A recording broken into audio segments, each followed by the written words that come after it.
At the pinnacle of his power, a man risks losing control. The world is not kind, so its kings become cruel. Murder is never mercy, it's never noble, and it's never redeemable. To the maniac, murder is an art form.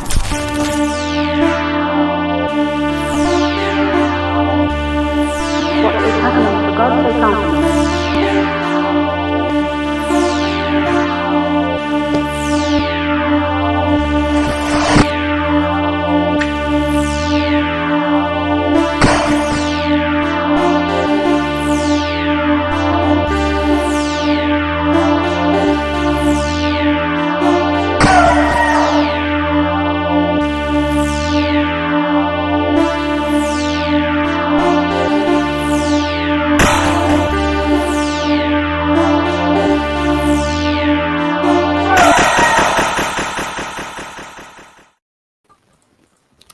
Welcome back to Visited by Voices Live on a Wednesday, which is not a normal schedule today. And we have Work already waving to the audience because he's an attention whore. How are you, sir? Lol, attention whore. So, coming from a Lauren. GTFO. I'm drinking some Monster Energy, Ultra Black. Had a few left over. Doing good. Cool, excellent. Yep. We also have Al, who's inside and safe from the murder hornets and from his neighbors. Cheers, Lauren. Thank you for having me on. Cheers, man. We got very British very quickly, didn't we? Russian, very quick. Is it? Do they say cheers in Russian? No, they say l'chaim. L'chaim. And they usually break a glass bottle. I think it's Jewish. Shalom. Yes, I'm Russian Jewish. Huh. No, seriously, I am. I'm Russian Jewish. That's fucking dope. Shalom. I prefer Russian Jewish to the slow ones anyway. I'm going to teach Jonathan Russian curse words.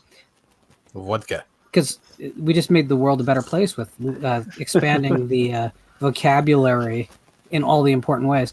We also have Mr. Jonathan. How are you, sir? What's up, guys? I'm doing well. Glad to be on. Vape Nation, dude. That's right. Love it. And I'm here today in a bathrobe because it's that kind of a night. In another generation, they would call it a smoking jacket, but I don't smoke, so there we are. We have lots of folks in the chat already working up some steam. We got Lance Lust out there. We have Jess Graham out there. We got Disco Demon out there. We got Tim is out there. Well, and here we go. Hi. Hello, how are you? Hello. I'm good. What's going on over there? Yes. Cheers. Excellent. Cheers. I'm going to pretend because this is empty.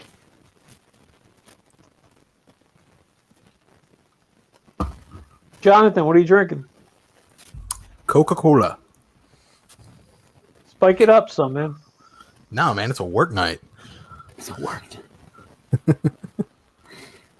Yeah, that's the other thing about doing these. Well, I guess when we do them Sunday, you guys are still having to recover on Monday anyway, right? So Saturdays are the sweet spot for this kind of thing, but it's just not going to work this month a whole lot.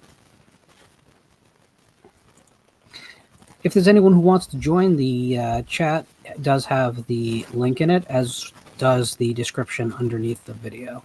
If you check that out and you want to get on and have your say and be a voice, then by all means do.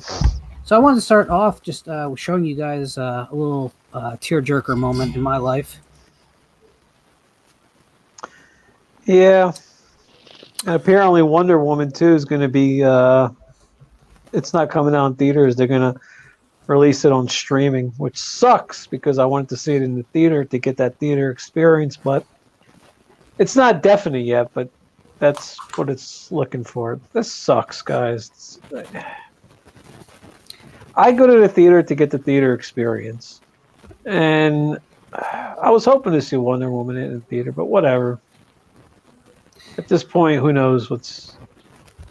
I think the reality is that the business is going to change in fundamental ways. I do not think that theaters are going to be gone, but I think anyone who expects to see movies be released and come out the same way they have is going to be in for a big surprise, because I think that is changing. And in a way, I think it's good because if films have to cost $100 million to make and need to gross like 160 to break even, depending on advertising spend, maybe we need a different model, because that seems obscene to me. And those films have to be 4-quadrant films. They have to reach every demographic. They can't have as much personality as all the films we love from bygone eras. So maybe this is a correction ultimately, but I hate to see the theater chains pay the price and there'd be less theaters on the other side of it. Yeah. I was watching something on Twitch, some space, I don't know, someone who works with Neil deGrasse Tyson was interviewing like 2 MDs, and pretty much all the big boy MDs are saying for you to go anywhere in America without wearing a mask at all, it's going to be like 2022. That's what they're saying, for it to be completely eradicated. So yeah, I'm not feeling too good about any of this.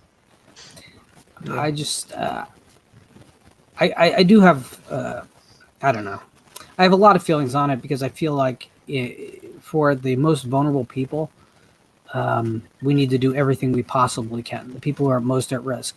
The rest of us, I think, have to find a way to exist in this world and not give up all the things we love.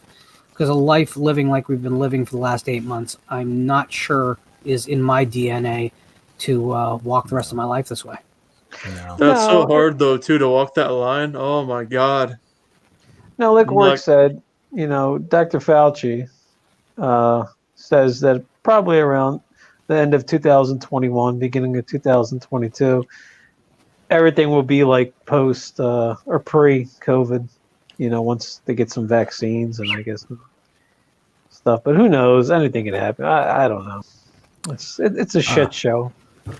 Try not to get like I did want to bring up theater-wise. My theaters here, Malco, that's the small chain of theaters that we have around here. They're doing something pretty interesting. You can rent out a screen privately. I was actually going to do that. I went to book it because I thought, hey, me and Corey can rent it out for Scream. They're showing Scream. Like, there's a video in there somewhere, a podcast, something. It's your theater, right? It's cool until you realize it's $100 a person. You can have up to 10 people. Oh, you see, the Reading cinemas up here are doing $100 per hour, but there's no limit to what you can have in the theater as long as it supports the social distancing. That's a better option, because like when I went to the website to like book it, it said $100, and like you'd add the people, it never changed.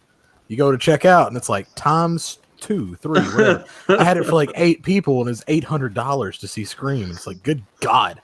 The good old proceed to check out risque click. It's very risky, because like if I'd have just kept going, I'd have paid $800 to watch Scream.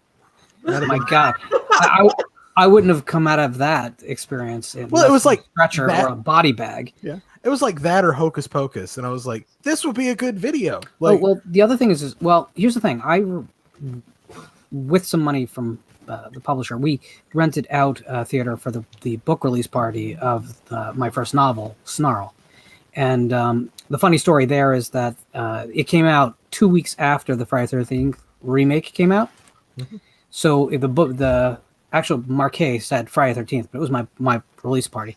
But unfortunately, there was a fire in the projection booth, so we all ended up outside in the freezing cold, not actually enjoying the party. Oh. But so you can rent out theaters normally. They're just making a big deal of it now because they need to find some way to make money. Hey, Piz, how are you? I'm all right. How are you? I'm all right. We've already had some magic tricks on the show. Jess aged about 25 years in the span of a second. Wow. Closer to 35, but interesting. I was being generous. It doesn't happen a lot. No, it doesn't happen a very lot. So, Piz, actually, everyone here, none of us are in the theater watching Friday the 13th. What happened? I seen it Sunday. Oh, you did? Yeah, and I know you mentioned you wanted me to tell you about it. Wasn't a really packed theater, Lauren. It was just a couple horror fans like myself. Everybody wearing shirts. The restoration was good. It was was nice. I liked it.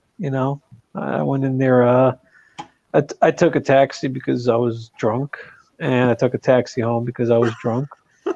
And Surprise.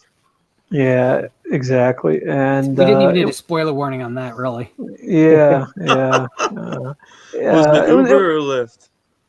No, just all threes, 3333333 evil, and it was a good time. I had fun, but I don't know. I was really hoping to see Wonder Woman in the theater, and now they're saying it's going to go to Disney, and Batman's getting pushed back to 2022. Wait, whoa. Why would it go to Disney? No, Wonder Woman will not go on Disney Plus. I can guarantee you that. I hope HBO not. Max, maybe. Guys, I'm just telling you what I read. Rumors, courtesy that would of. be I cannot imagine Disney supporting the competition like that. Disney Plus has National Geographic, and I was like, yes, there's one season of Drugs Incorporated on Netflix. They're going to put all of that on Disney Plus. I'm ready for this. And then I was like, oh, man.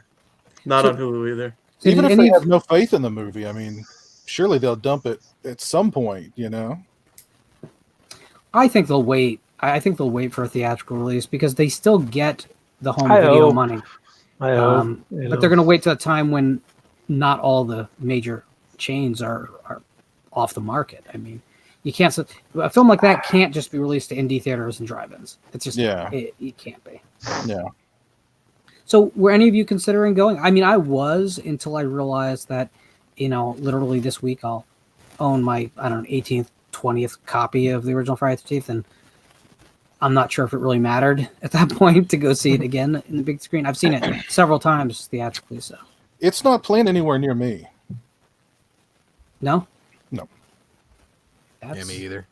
Yeah, Piz is right. It's like limited to certain areas. I was lucky it actually wasn't too far from me. That's why I went to go see it. But as Piz said, it's in select theaters, and you're lucky if it gets near you. I go look at them. It's coming to me. It's coming to me later this month, along with Halloween. So I'm hoping to see both. Oh, okay. You're gonna get it. Okay, cool. Actually, I was looking at Showtimes.com, which has a horror page that tells you everything that's in release in the genre anywhere in the country, and all the major franchise titles, first entries at least, and many subsequent entries are playing somewhere in the country this month. Normally in October, that list would be about a third of the size it normally is, and that says that the theaters are looking for the sure thing, the thing that they can bank on that someone will show up for. Yeah. Jonathan, were you considering? I mean, I probably would, but it's not showing near me right now. So I was just actually looking at that, see if it's going to be at some point. Jess? Yeah, I was doing the same thing, looking. I don't think it's not playing anywhere near me. Hey, Tim, how are you? Good. How about y'all? Timothy. What's up, Timmy? What's up? You ever notice how much more chill like a weeknight stream is? Oh, it won't stay this way. Yeah. Give me about 4 more drinks. I'll get everybody routed up. So the other thing I want to discuss is: have any of you heard about this Kaleidoscape company? Yes. Absolutely not. What is it? So what it is it's like a streaming service, but it's not. You buy hardware. And it's like a streaming service that comes with a hard drive with extreme storage capacity. And you buy films the same way you would from a streaming service, or at least from like an Amazon, but you get the full uncompressed film from the theatrical masters. Yep. Literally, no matter this is completely future-proof, and as new masters come available, they allow you to upgrade to those after you've made your purchase. There's 2 really big problems with it right now. One is the cost. Yeah, it's extremely expensive. Like a base kit is about $5,000 to $6,000. And number 2 is storage. Lol. Yeah. Sorry. Number 2 is storage. So you're still getting like 3 terabytes or whatever. You're not gonna hold a gigantic 4K collection on 3 terabytes. Yeah, and it is it's whatever's available too. So if there is a theatrical master, which I mean, that is a true 2K presentation in most cases, which is different than the home video 2K or even 4K. It is the mastering is just different and superior. But if there's not, Blu-ray versions or even standard definitions are available through the service. So it tries to be an all-in-one. My question is, do you think that solves some of the problems that we're looking at for streaming about ownership? No. Anyone else? I would say no. I guess. I mean, it's a tough question. So I mean, if you have this device Mhm. and you purchase a movie to stream it, it's on this device forever. It's downloaded onto this device. It is. Okay. But unless they come out with much bigger devices, you're going to need several devices to hold a lot of movies, right? Well, yeah, storage capacities and prices are just going to have to go way down. Like technology's going to have to catch up with it. You'll have to delete movies off to add new ones on if you have if you have a sizable collection. Okay. So if it's 3 terabytes, it's only 30 movies in 4K. Well, Roughly. again, it's going to be a mad mixture. It's going to be a cocktail of sizes. Yeah. But I would. I'm not looking at this as the end product, though. I'm looking at this as the first guys on the block with an idea. Yeah. So I'm thinking, because look, physical media is not going to make it. We have to face the fact that the patient at some point is going to draw its last breath. I hope it doesn't happen for a long time, but I'm going to tell you, after retail abandons it, there's months, not years. So the question becomes, what is the next step? And I'm hoping something a little bit more infinite than streaming services as we know them today.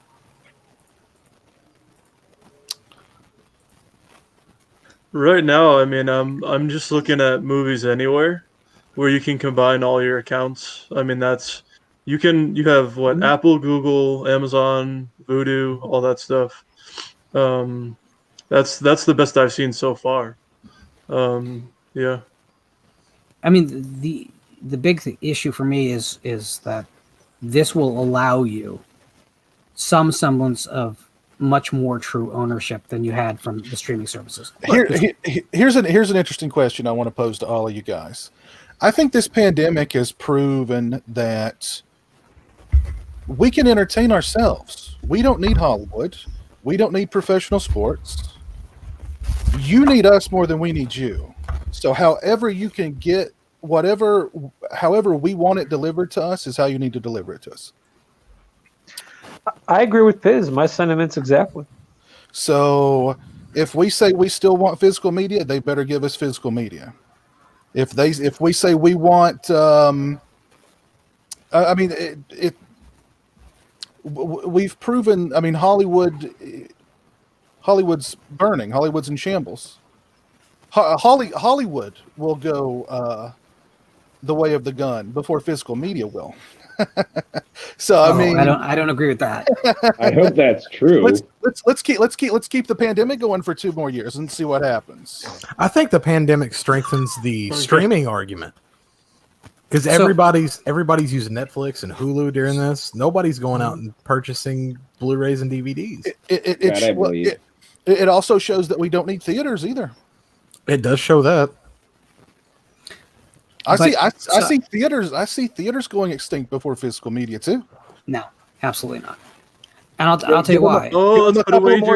Give them a couple more years of pandemic. Yeah, I mean, yeah. If that's this shit yeah. will not be gone before 2022. Let's do a wager. So come on. The big issue is really though, Hollywood, as we use that word, right? But we're using it as a catch-all that we shouldn't. So if you're talking about distributors, yeah, I think they're going to fade, except for Disney. I think all the others are going to fade. However, when we talk about Hollywood, if we're talking about the people who actually make the films, the production companies, they're going to stay alive, and they're going to they have every reason in the world to want to go directly to the consumer through streaming. They have no advantage to keeping physical media alive. We bowl. And yes, everyone probably here loves physical media, but the reality is, in mass, the general public is abandoning it. Well, Way above the profit line. Look at this though. Physical media has been on a decline for years. We've been in a pandemic for less than 1 year. Theaters are done. Theaters are at this point are practically already done. People are going back to drive-ins. We've reverted back to the 70s. So I mean, yeah, that has everything to do with fear, right? Theater chains are to me seem like a far more fragile thing than physical media at this point. Well, I think that Walmart have begun their remodeling of their entertainment sections. It's a process that will wrap up by March. At that point, that big aisle that you guys are familiar with is gone. Is this info that you have? Well, it's publicly available. Walmart are the biggest retailer of physical media in the world. There is a point where it costs more to produce this stuff than you can recoup if you lose your retail base. Especially if pricing goes in the wrong direction of it. Now you have something like the Vestron experiment with Shivers and Little Monsters, which was the right answer, but many retailers are opposed to it because there was already a thin profit margin and they lost even more out of that deal. So I don't pretend to understand what's going to come out of the other side. I just can't find a solution where everything survives. And I certainly can't find one where physical media survives. You just have to wait and see. I think the entertainment industry as a whole is going to change big time after this year. And again, I hate to keep saying this, but if the pandemic continues, it's going to change dramatically. I think that's very fair. I'm ready to just get the chip implanted in the back of my skull, and I can just blink, and whatever I want to watch is right there, in my eyes. That's what I'm on the fence about Neuralink. Oh man. Ooh. Total Recall. True physical media. Total oops, I had a bad thought. Now I'm in prison for the rest of my life call. Oops, I accidentally blinked cuties. Now I got the cops coming. Yeah, exactly. Yeah, people are like, I love the Lexi Siri and Google. It's so much fun. And I'm like, and they're like, Neuralink's awesome. I'm like, in curing diseases? Yeah, but... the Alexa and that kind of smart speaker technology scares me because, like, you would never think to bug your own house and lead it back to a corporation. But they convince you to do it because you can talk to it. And you already did because you have a webcam and you carry around a cell phone. And that's why Snowden removes basically the webcam out of any laptop he has and takes the SIM card out and all that other shit. But that's the government. That's not Amazon. But they have access to it. My girlfriend bought one of those Ring doorbells, but now she's like afraid to set it up because she's like, who's going to be watching? I'm watching them, but who's watching me? Well, this is an interesting thing too.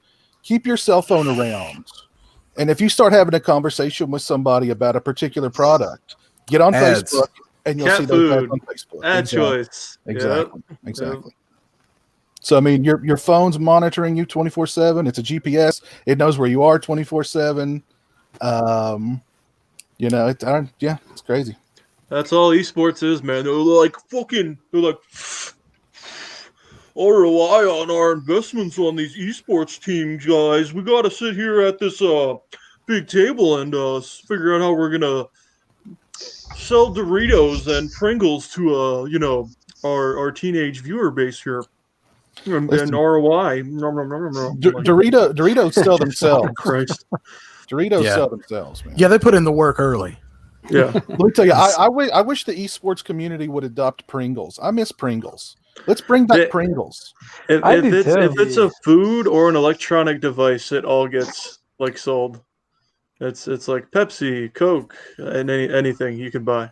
Yeah. Logitech, Corsair, Razer, anything. Guys, I got an email the other day, and I am screwed. I got an email from a guy who claims that he hacked into my computer, turned my webcam on at a moment of weakness.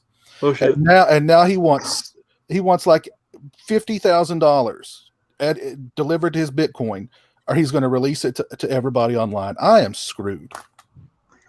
What are you gonna do, Piz? Is this a true story, Piz? You should email him back and only say I have Dogecoin. I think this is an episode of Black Mirror. Or if you didn't click on the email, don't click on it. You guys seriously haven't gotten those spam emails where it's like I had one. You can tell it's like whoever sent it to you, Yeah. you know, English is their third language, and they're like, you know, Sounds like somebody's trying to blackmail Piz. it's hilarious. It's hilarious. I love those emails. I got It's that. funny. I got a virus one time that was like that, and it came up like, and it locked my computer down and took a picture of me with my webcam, and it said it was like the FBI. And yeah, I had to send them $300 on a green dot card. I got that. That was my first lesson. MySpace, first virus, never again. Friends were like, click on this cool link. I'm like, fuck no. I get calls on my cell phone all the time from Indians telling me my Google account has been doing inappropriate activity, which it hasn't. And then I ask them 3 questions, and then they hang up the phone on me because I interrogate them. They picked the wrong guy to interrogate, you know. What's going on? What's going on, motherfuckers? Hey, Joe Bob. Somebody's trying to blackmail Piz.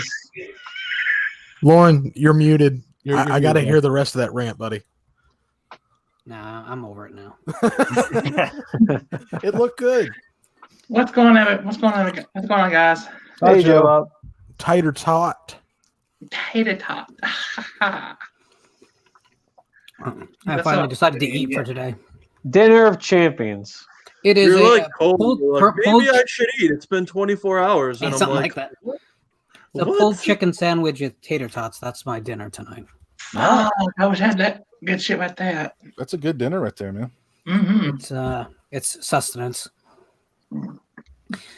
So the other question I had for you guys is inevitably, and this is a question Piz and I have discussed before, but inevitably Candyman and or Halloween Kills is going to leak. Yep. 100% it's going to happen in both cases. Do you guys bite the bullet and just watch it as a stream at that point? Oh, yeah.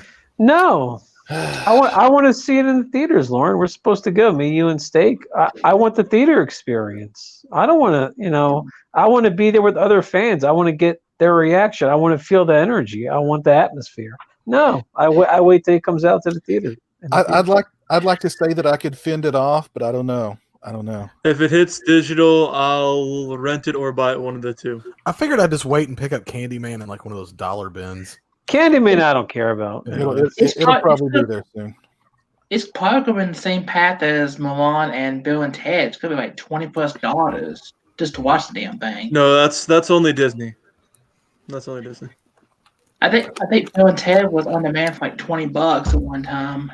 Yeah, I actually don't mind that though. No, but Disney's like 30 or 40. It's like Toy Story 4. That's $100. That's like $10 a month. Like, come on, Disney.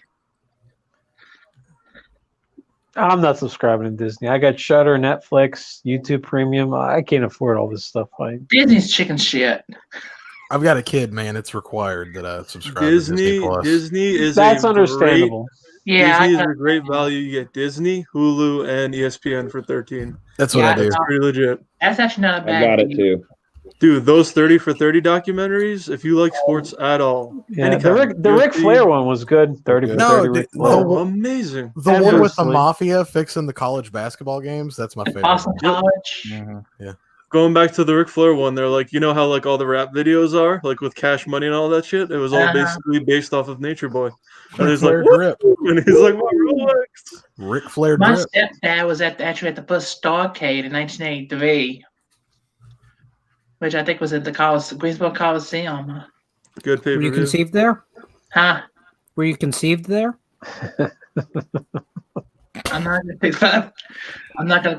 dignifying the comment, boy. You just did. A boy. You just did dignify it with a comment, so you lost. What up, boy? Oh, sorry.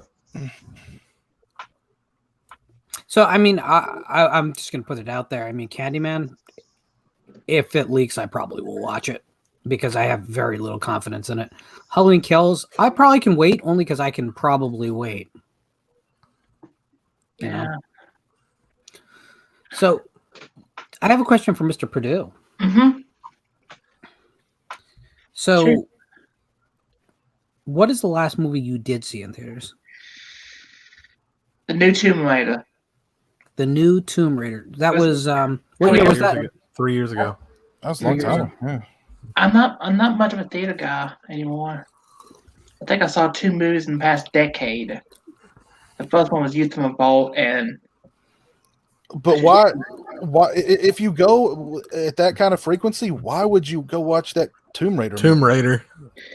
my mom wanted to see that I Can Only Imagine shit, which is that Must Be Me song.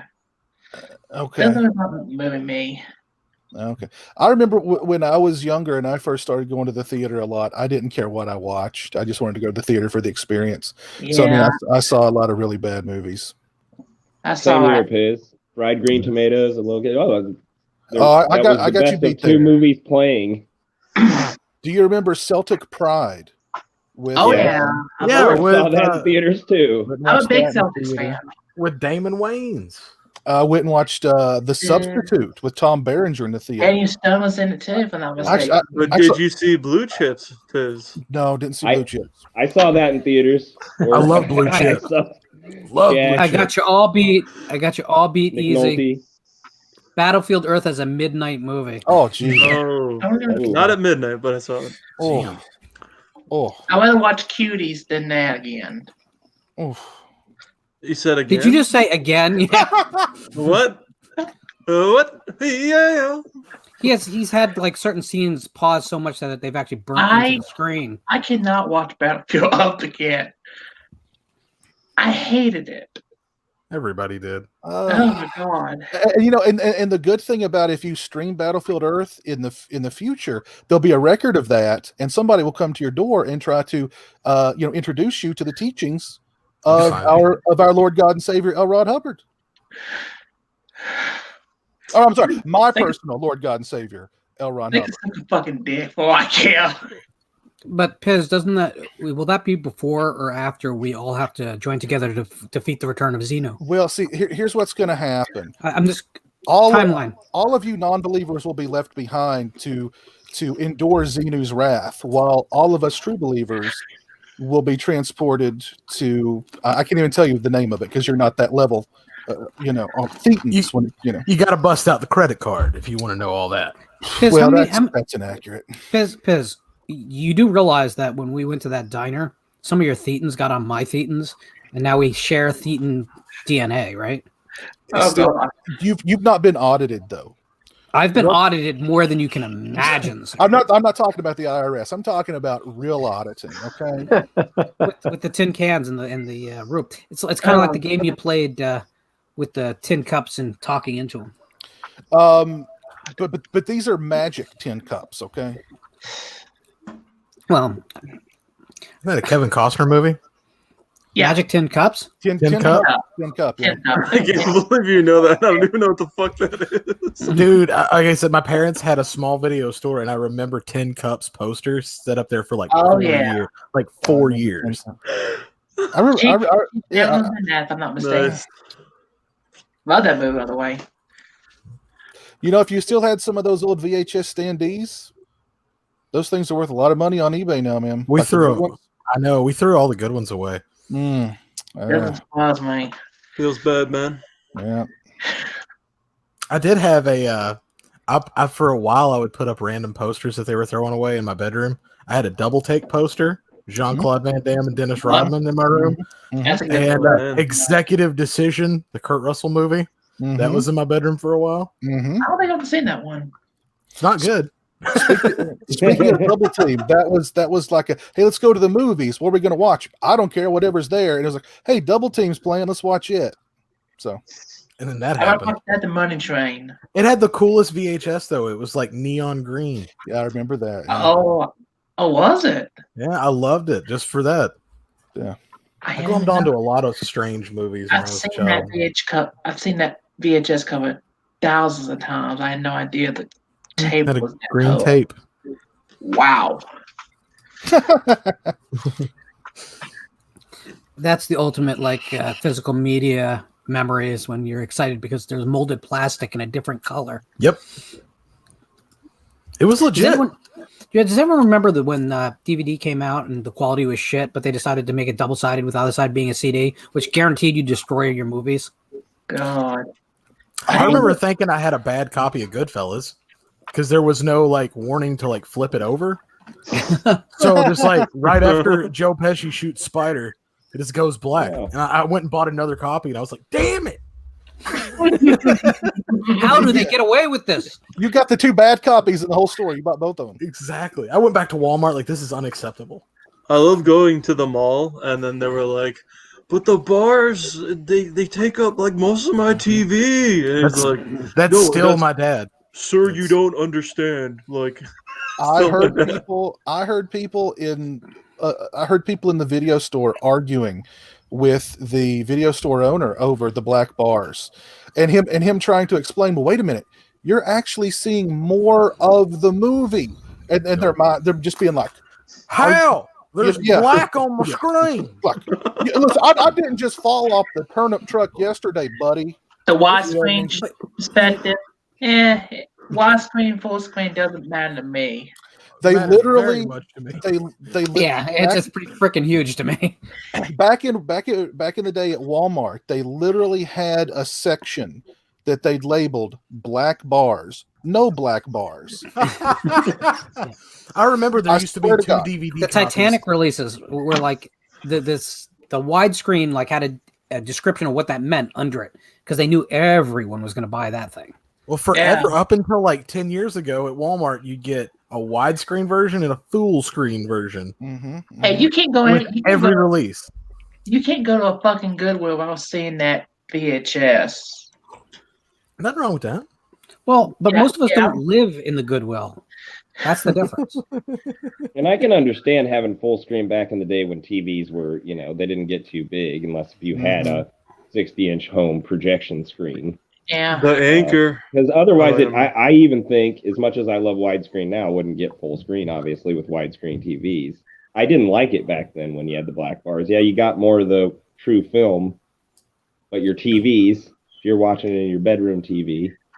To this day, my father still zooms. He hits the zoom button on his DVD player. Oh, no. If it's like he can't stand it. Yeah.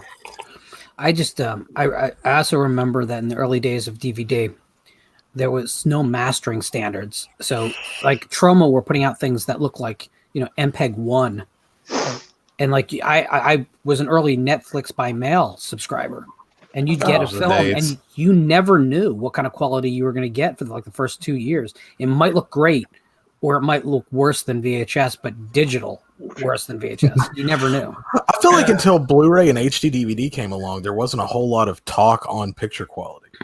Oh yeah. Or screen quality for that matter. Well, that's true of Laserdisc though too. Like when Laserdisc came out, there was releases that were like mind-blowingly good for 480, because the transfers were good, but the format itself wasn't better. And that's true right till today, by the way. The format does not make a bit of difference if they don't put the work in on the transfer. So it's there was plenty of Laserdiscs that people are like so adamant to get a hold of, like the Friday 13th Laserdiscs from Paramount. They're the same exact transfers as the VHS. They don't degrade at quite the same level, not every watch, but they're the same. And people are like, well, I have it because, and it's like, no, guys, it's art at this point. I get it, but don't watch that. Laserdisc didn't really catch on in my area, and I didn't know it was a thing until I was at school one day, and because schools went nuts for Laserdisc players. They pulled out the world's biggest CD. I about lost my mind. It's like, what is that? It looked like a vinyl record. It's a Run DMC concert. They were rather resilient, though. A buddy of mine embraced Laserdisc literally like a day before they decided that it was over, and he bought a bunch of Laserdiscs. Cinema Sitness. What? Yeah. What's his name? Cinema Sitness. No, his name was not Cinema Sickness.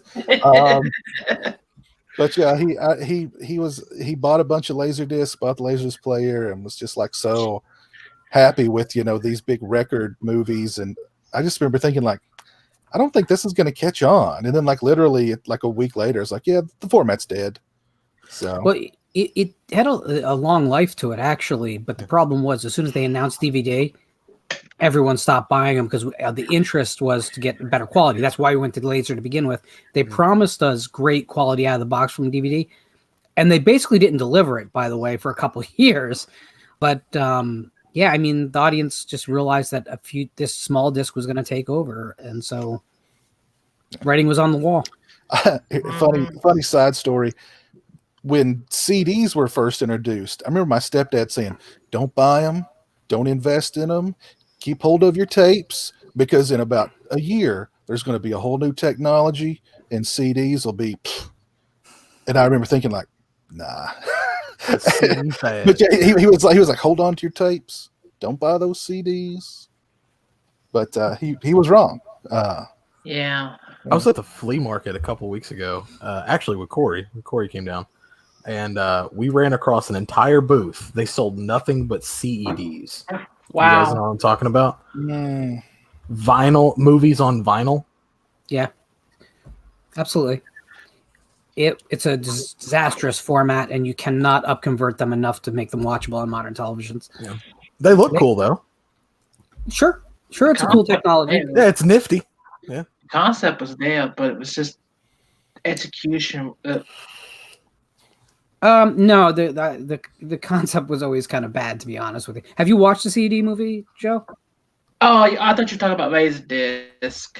No, Laser. Hey, I still play Laser. There's movies I own that don't exist on any other digital format. And Slipping into Darkness, I watch. That's how I watch the movie because it's not available as anything but VHS and Laser. And I can upconvert my Laser to really good quality. You can't do that with CD. Or VCD, by the way. VCDs are unwatchable now. Yeah. Anybody try VHS-D when that came out? I never even heard of it. No, I've seen demonstrations of it, and I can't see what people see in it. No. It's a good try. All these formats were a good try. The problem is people want one format for a generation. That's kind of what it is. That's why there was no real reason that there couldn't be both DVD HD, HD DVD, and Blu-ray. They could have existed side by side. There's nothing saying that can't be the case, but the public wants a winner that they can just get everything on one format. I preferred HD DVD. I'm still pretty salty that didn't win. My personal opinion, guys, I was happy in the 90s when it was just VHS. And I was going to the local hole-in-the-wall VHS store, going to the horror section, renting 4 VHS horror movies and watching them on VHS. I mean, yeah, Blu-ray's great and 4K is great and all that, but I'll take VHS to this day over all of them. And I own a Blu-ray player. I have Blu-rays on my phone. You know, I just like VHS. I just like the old school feel. That's just me personally. Tim, you're very quiet in all this. He's just taking this in. Yeah. I didn't own any format other than VHS and DVD, so I'm always lagging behind. So you have. What the hell? Lauren, that's somebody's house is haunted. Like chick. Wow. I'm disturbed. It's not me. On these streams where we have this many people, it's usually impossible to really trace down very easily. So, Yeah. His dad. I just noticed that. K-boy. Oh, I got And his dad, Lord. Oh, so we have fake Guess I'm Cameron trying to get adopted. in. Twice. Do you guys want to let fake Cameron in to play some porn music or what?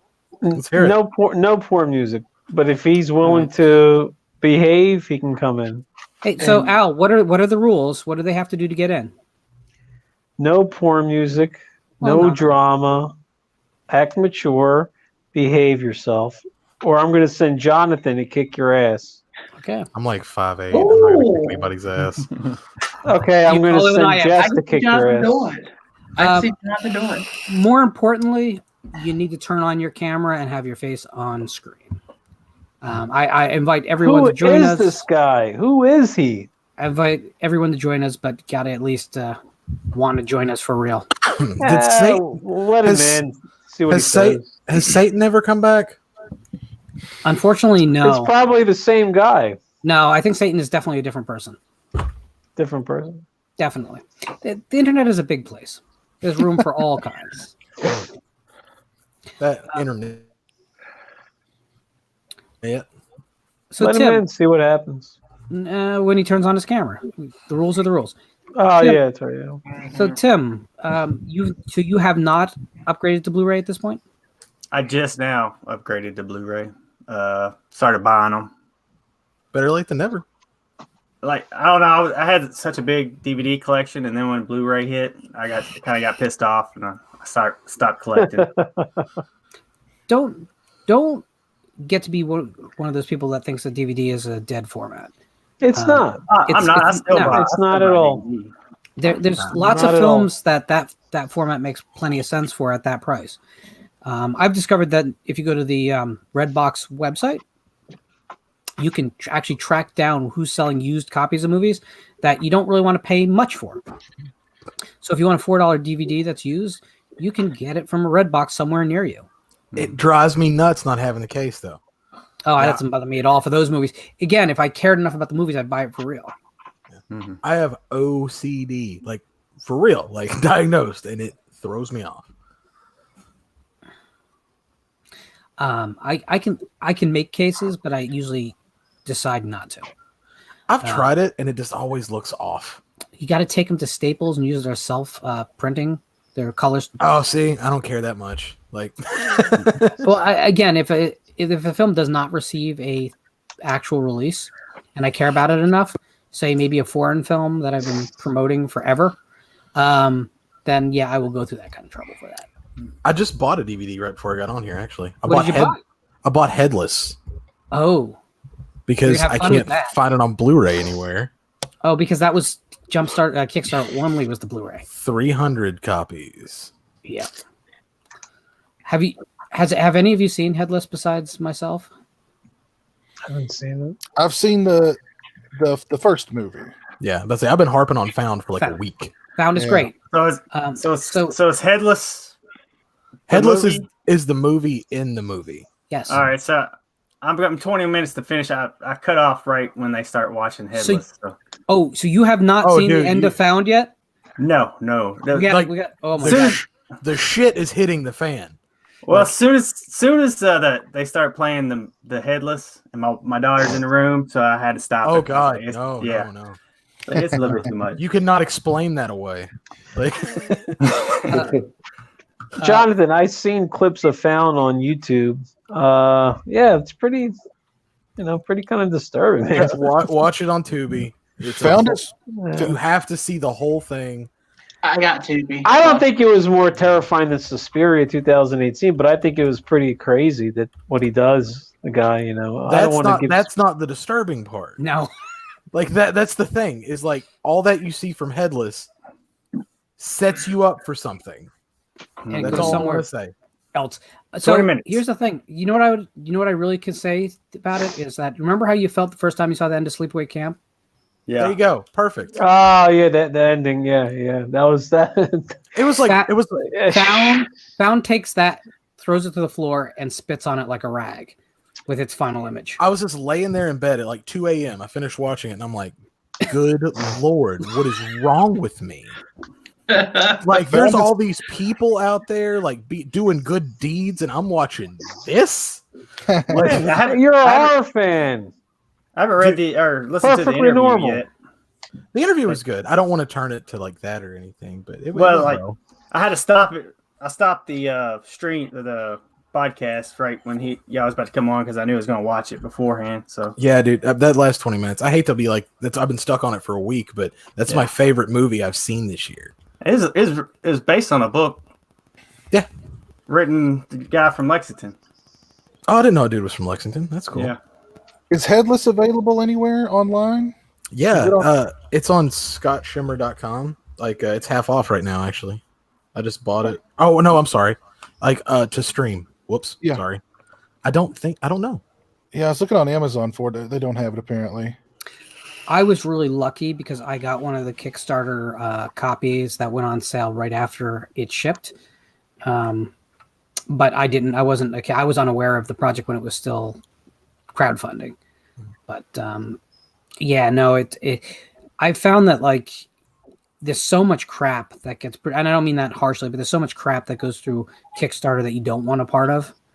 Yes. So I tend to wait till I have like positive word back on things, but some of this stuff never gets pressed a second time. So it's like you find out something's great and then you have to search for it and pay too much, and that kind of sucks. So I'm hoping that real distribution does continue forever so we don't have to deal with this nonsense anymore. Yeah. There's a great little indie film called Day of the Animals, which is a really cheap, really fun, just, backyard production. And I started hearing great things about it years ago, and it took me forever to find a copy, and I'm glad I did. Now, there's a couple films with that title, so be real sure you get the right one. But it shouldn't be this hard. I shouldn't have to have a VPN to watch films from other countries. I shouldn't have to troll for information about Kickstarter films. We have everything at our fingertips, and it's harder in many respects than it used to be. I don't get that. Mm-hmm. Not to sidetrack the conversation, how has anybody gotten their Friday the 13th set in yet? Tomorrow. Yeah, mine's supposed to be here tomorrow. I'm pumped. Is that an erectile dysfunction fix or what? No, we haven't. There's a pill for that now. Yeah, but it's not nearly as fun. No. So you prefer the pump over the pill? I prefer both. Oh man, at the same time, simultaneously. Just until something gives. That's dangerous, right there. Like when there's damage done. There's damage and there's damage. Jacob correctly points out that House with Laughing Windows final image is very similar to Sleepaway Camps. It is, but I find it to be a whole lot nastier because of the film that precedes it. Piz, I know you watched House with Laughing Windows a while back. Yes. It's my favorite Giallo, so. Yes. Yes. Yeah, I liked it. It's one of those films that's all mood and atmosphere and bad decisions. And I love that. That's kind of what Giallo should do right. Yeah, I agree. John McCullough says his box set hasn't shipped yet. Actually, I've heard from they were shipping them out from the first. What I was told was from the 1st to the 7th would be when they shipped them all out. But now I've heard from 2 different people today saying that theirs did not ship today, and so I don't know.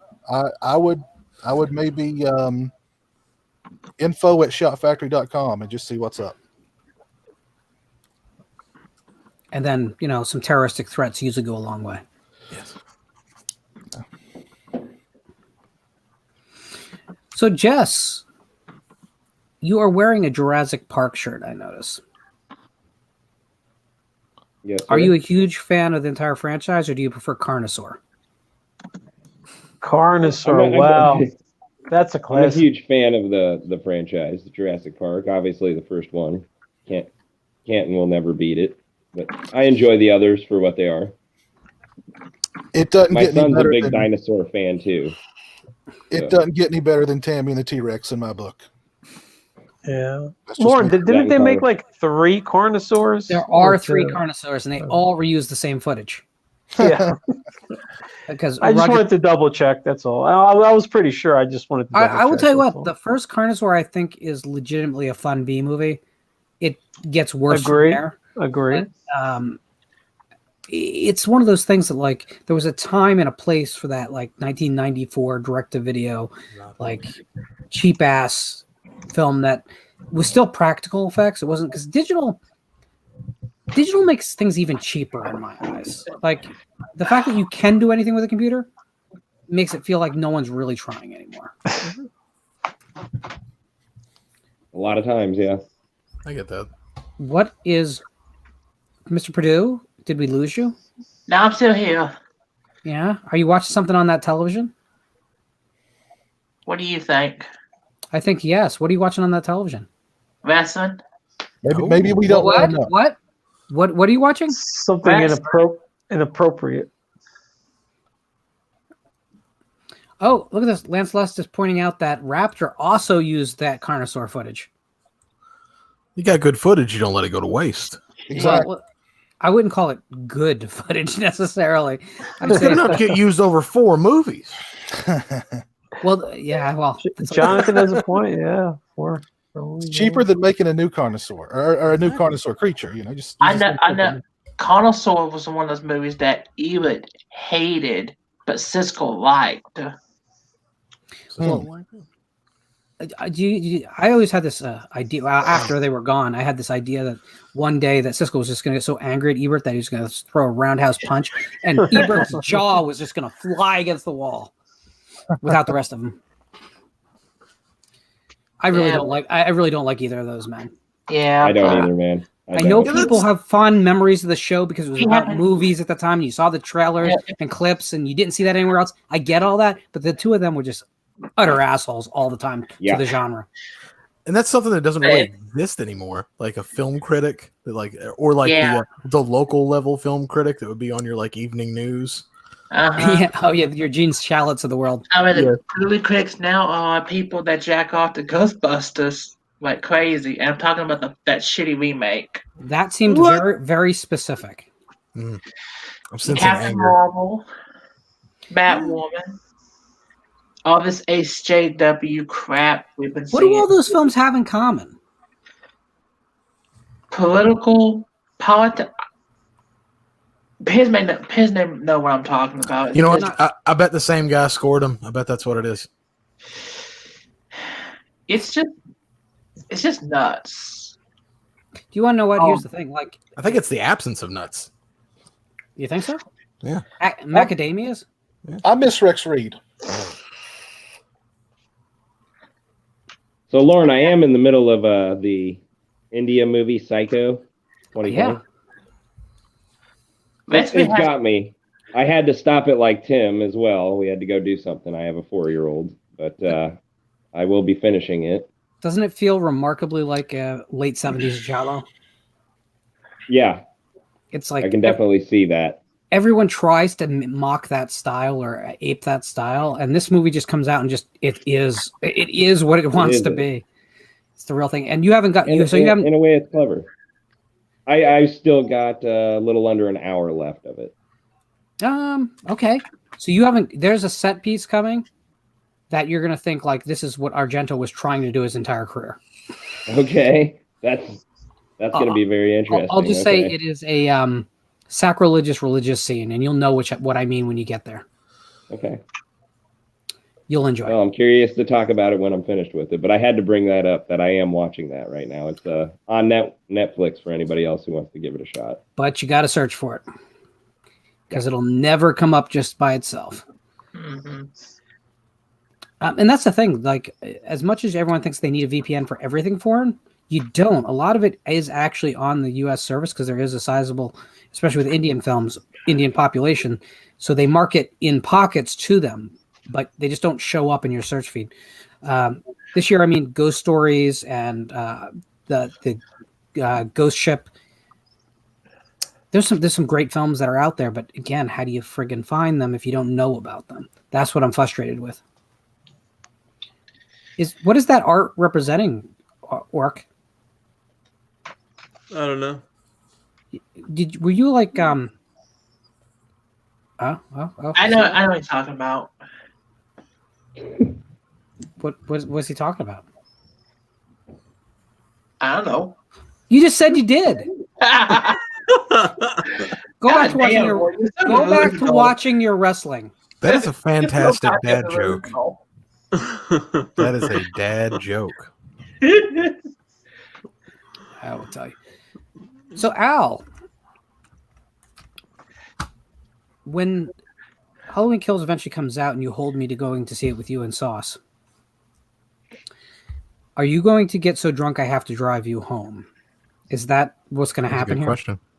No, I'm probably not going to drink because I have to drive towards your way.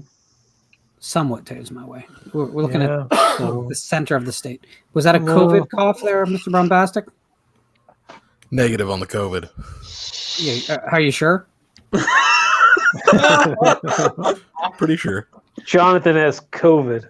Man, Wow. Wow. Quarantine, 14 days. Shit, I wish. Could use a break. I'm kidding, John. I hope you don't have COVID. I do not have COVID. I've been I hitting thought this thing. I was very sure that Jonathan was going to be very, very, very offended that you thought he had COVID. So I'm glad you clarified that. I was going to be like, you John- son John's- of a bitch. John's my buddy. He knows I'm joking. How dare you soil my good name? That's about the cleanest thing that usually gets soiled in these chats. It is. It hasn't gotten too crazy. I'm surprised. No, everyone's very, very, very relaxed tonight. Piz showed up and everybody's on their best behavior. I'll tell you, it's like dad's here. oh, Daddy, Daddy. So, Piz, I wanted to just, I mean, you're cranking on all volumes on your channel right now with the interviews and all To the 11. content, man. I'll tell you one thing. Pish should start a channel reading horror books because he did a pretty good job the other night. Maybe I should. Yeah, I mean that was actually pretty good. I felt I was watching a legitimate horror audiobook. I mean, listening to a legitimate horror, Could you and do he goosebumps he had the sound effects down. He had the reactions, the tone. I mean, he really, he put. There are some people in the chat who were like, "Piz, thanks to you, I'm going to sleep. I had insomnia. I haven't slept for a week."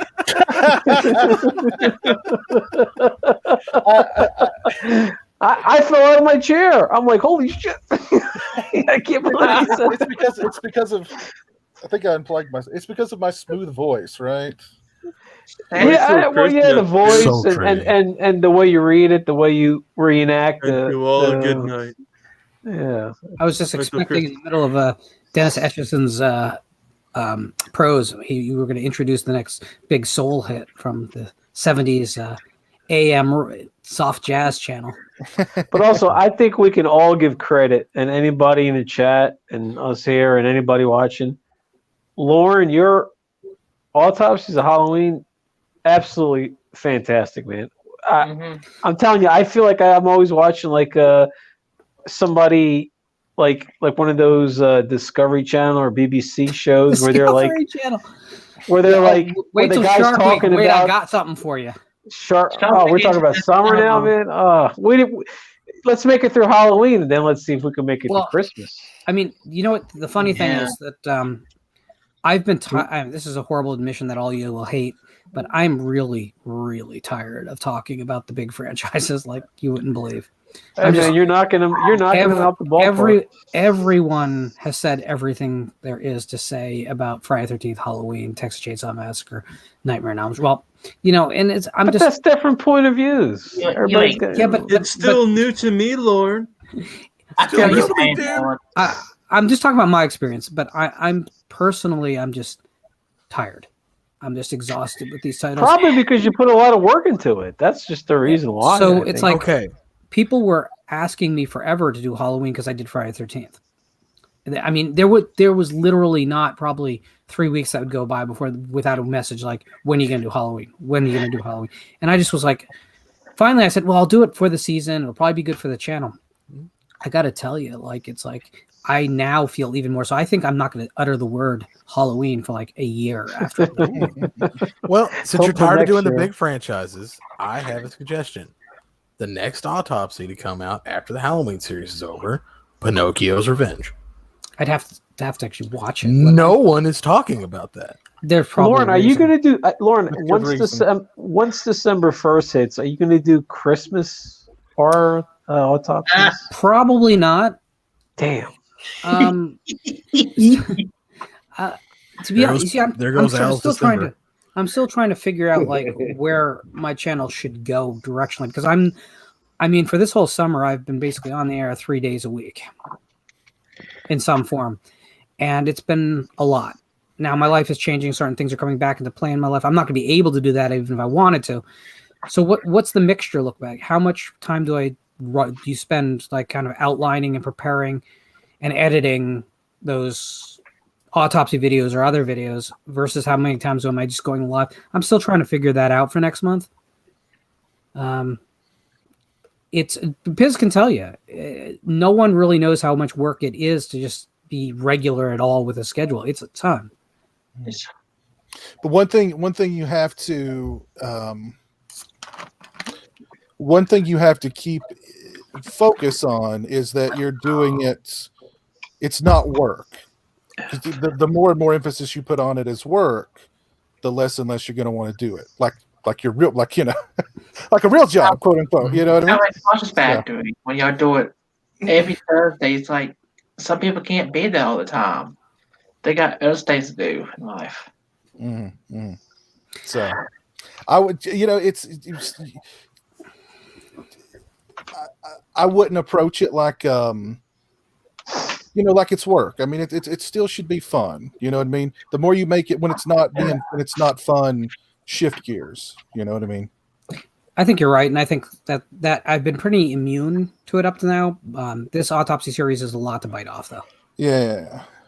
I mean, right now. I mean, I have 5 mapped out, which is a lot of work, but at least I have a passion for like kind of for that film's better qualities that don't get discussed. After that point in the series, though, it becomes kind of a slog for a lot of the following chapters for me. So I probably don't want to bite off another big franchise at any point to do this with. Yeah, I've committed to doing this, and I will do it. But I think what you're looking at from here on out is probably just individual films here and there that I think are worthy, and they might be part of a franchise. But I won't do the whole franchise. I'll just do specific films. There you go. I do want to say one thing about Jack Martin, Dennis Etchison. Those books are extremely well written. You just think like, oh, it's just a slasher movie, but I mean, those things are really, really well written. So, Piz, did you know that he wrote a screenplay for a 4th film? Yeah. I was talking about that last night on my stream. It's unbelievable what we could have gotten. I've only heard like the bare bones of it, that it's about how the town tried to suppress the memory of Michael Myers and of Halloween, and the more that they suppressed it, the more stronger it became until they sort of So I have you got a copy of the script? You don't need me on this. It's on Internet Archive. Oh, sweet. Yep, in its entirety. It is excellent. And it's very different, and it would have ended the franchise. That's really why it didn't happen. But it would have been a great replacement for 4, I think, which I know a lot of people love 4. I'm not bashing it. You'll see how I feel about 4 soon enough. 4 is a frustrating film for me with some high points. But what Etchison wanted to do, oh, my God. And he was the perfect person to do it, having done the novelizations. Mm-hmm. That's ultimately why when they didn't go with his screenplay, he didn't write the novelization up for anything past that 4th. He just it was just kind of a sore subject. Yeah. If you haven't ever checked out any of his short fiction, you should do so. One of the best short story writers that the horror genre has ever had. Like last night, I was reading the sequence where Michael walks through the hospital door. Like it's culminating to the end, and Michael's walking through the door, and then he cuts the one guy's throat, and it was just so well written. I mean, the way that he sort of described Myers, and there was such a pace to it that, like, I mean, it was, I don't know, I felt like I don't know, it was kind of intense to read. It was really, really well written. And if you compare that with the Friday the 13th novelizations from Simon Hawke, it's night and day. Those books are badly written, which is a real shame, because if they had approached a real horror writer, and I don't mean that to bash Simon Hawke too much, but if they'd attached a real writer to them that was really working in the genre, there's opportunity for something to happen there. But those Friday novelizations, all of them, even the Michael Avallone book as well, are all written on like maybe a I don't know, third grade writing level. It's pretty abysmal. Oh, good. I could read them. The I posted the the, link Eric, on chat. the irony there is in the 90s, Eric Morse publishes four Friday the 13th young adult novels that are far better written than the actual novelizations. Now, stories are what they are. People, whoever puts on the mask becomes Jason. That's the plot of all four of them. The plots aren't great, but the writing is way better. And I'd say Mother's Day, the second book, is the one that if you're gonna pay the money for any of them on the aftermarket, that's the one to go after because that's probably the best of the bunch.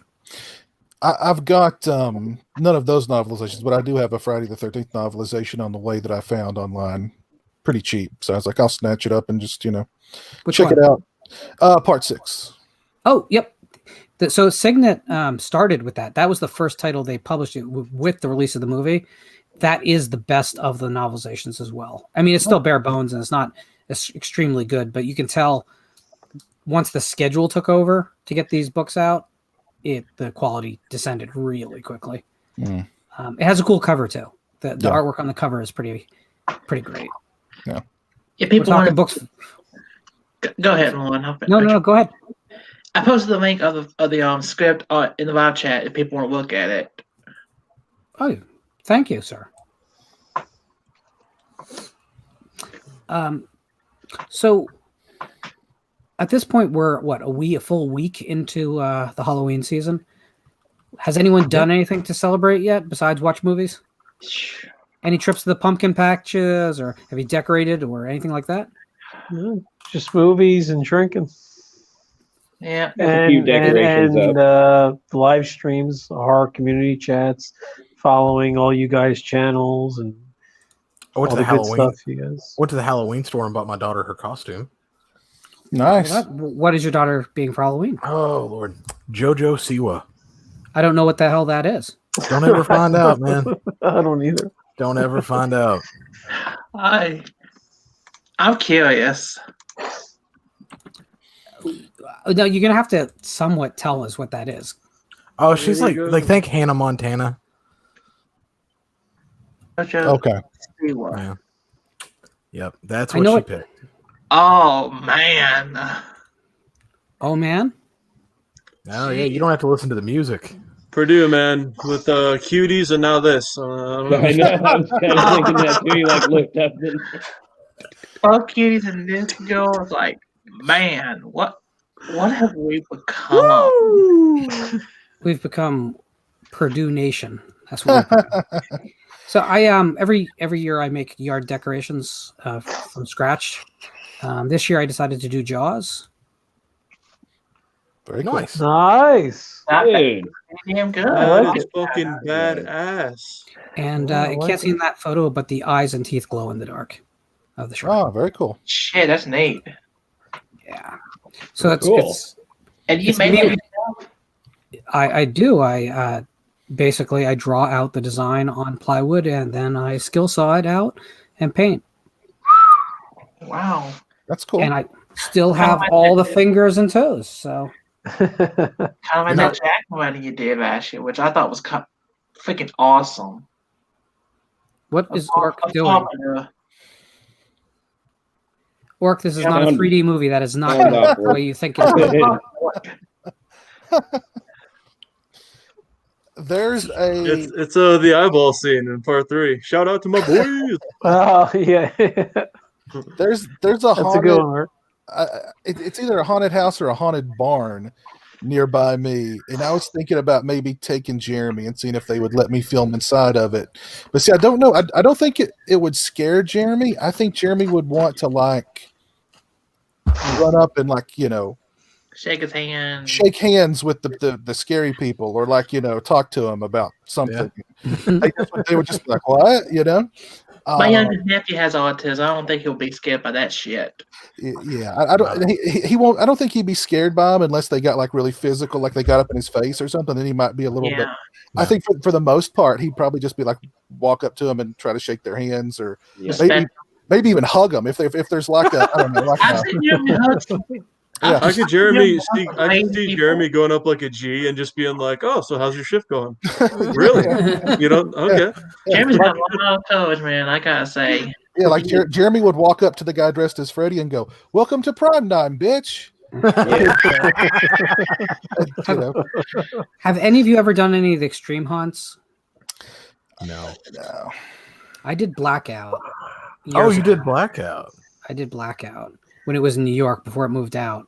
Now, I did is that- Eastern State Penitentiary, but it was stupid. So, do you know what an extreme haunt is, Al? No. I'm thinking like McCamey Manor. It's like when I was like, So the big difference is they can manhandle you. Yeah. Oh. They throw Fuck things at that. you. They throw liquids at you. Oh no, I don't want to do that. Fuck No. that shit. It's Not my style. it's Dude. pretty. there's one you have to go in nude. I remember I'm definitely not doing that. Don't you have to sign something before you go into one? Yeah. You do, yeah. You have to sign and you have to affirm, because they actually record you saying that you understand what you're getting into, as proof that you're, because the signature itself is one thing. They want as much liability removed In as court. possible. I You just go through and you have to read off the sheet that's on the wall, and then you can go in. They make you go in alone. So you're alone. The ghouls can touch you, and they can restrain you. The whole place, Blackout was well named because it was entirely dark for, I'd say, 95% of it. Oh So my God. suddenly people would be just grabbing you, pulling you, pushing you against walls. I mean, people came out with bruises. I mean, that happened. Not for me. Fuck Yeah, that that's, shit. that's not for me. Yeah. Piz, have you ever been to Waverly Hills, Piz? No, never been to Waverly Hills.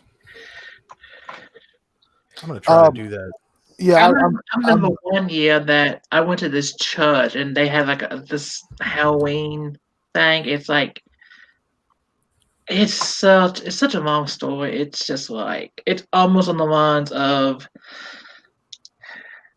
you were talking about it on a live commentary last year about the religion.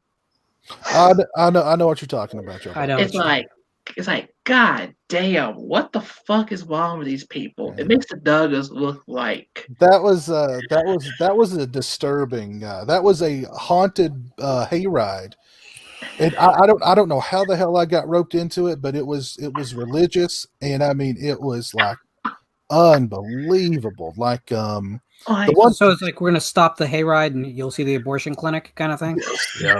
the only one I remember is they stopped the hayride, and there was a woman who was supposed to be in hell, being like tormented by demons, and she was crying, and she was a good actress as I recall.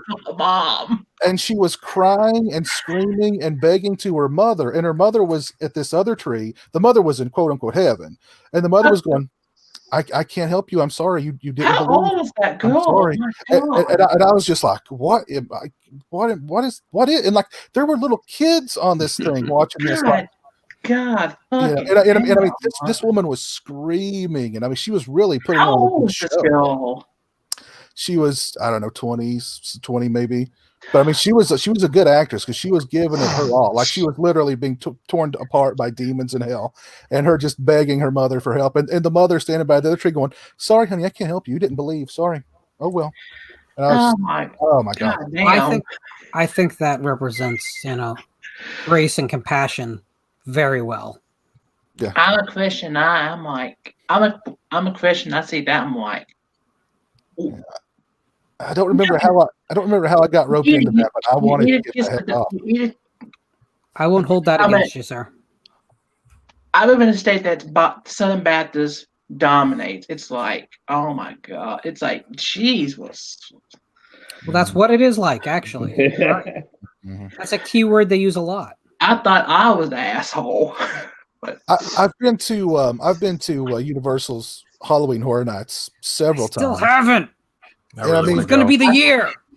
I thought that was really good. They have some that are like really good. Like some of them you can tell they put a lot of thought into, and then there are others like it's just like, They This is what I get at home.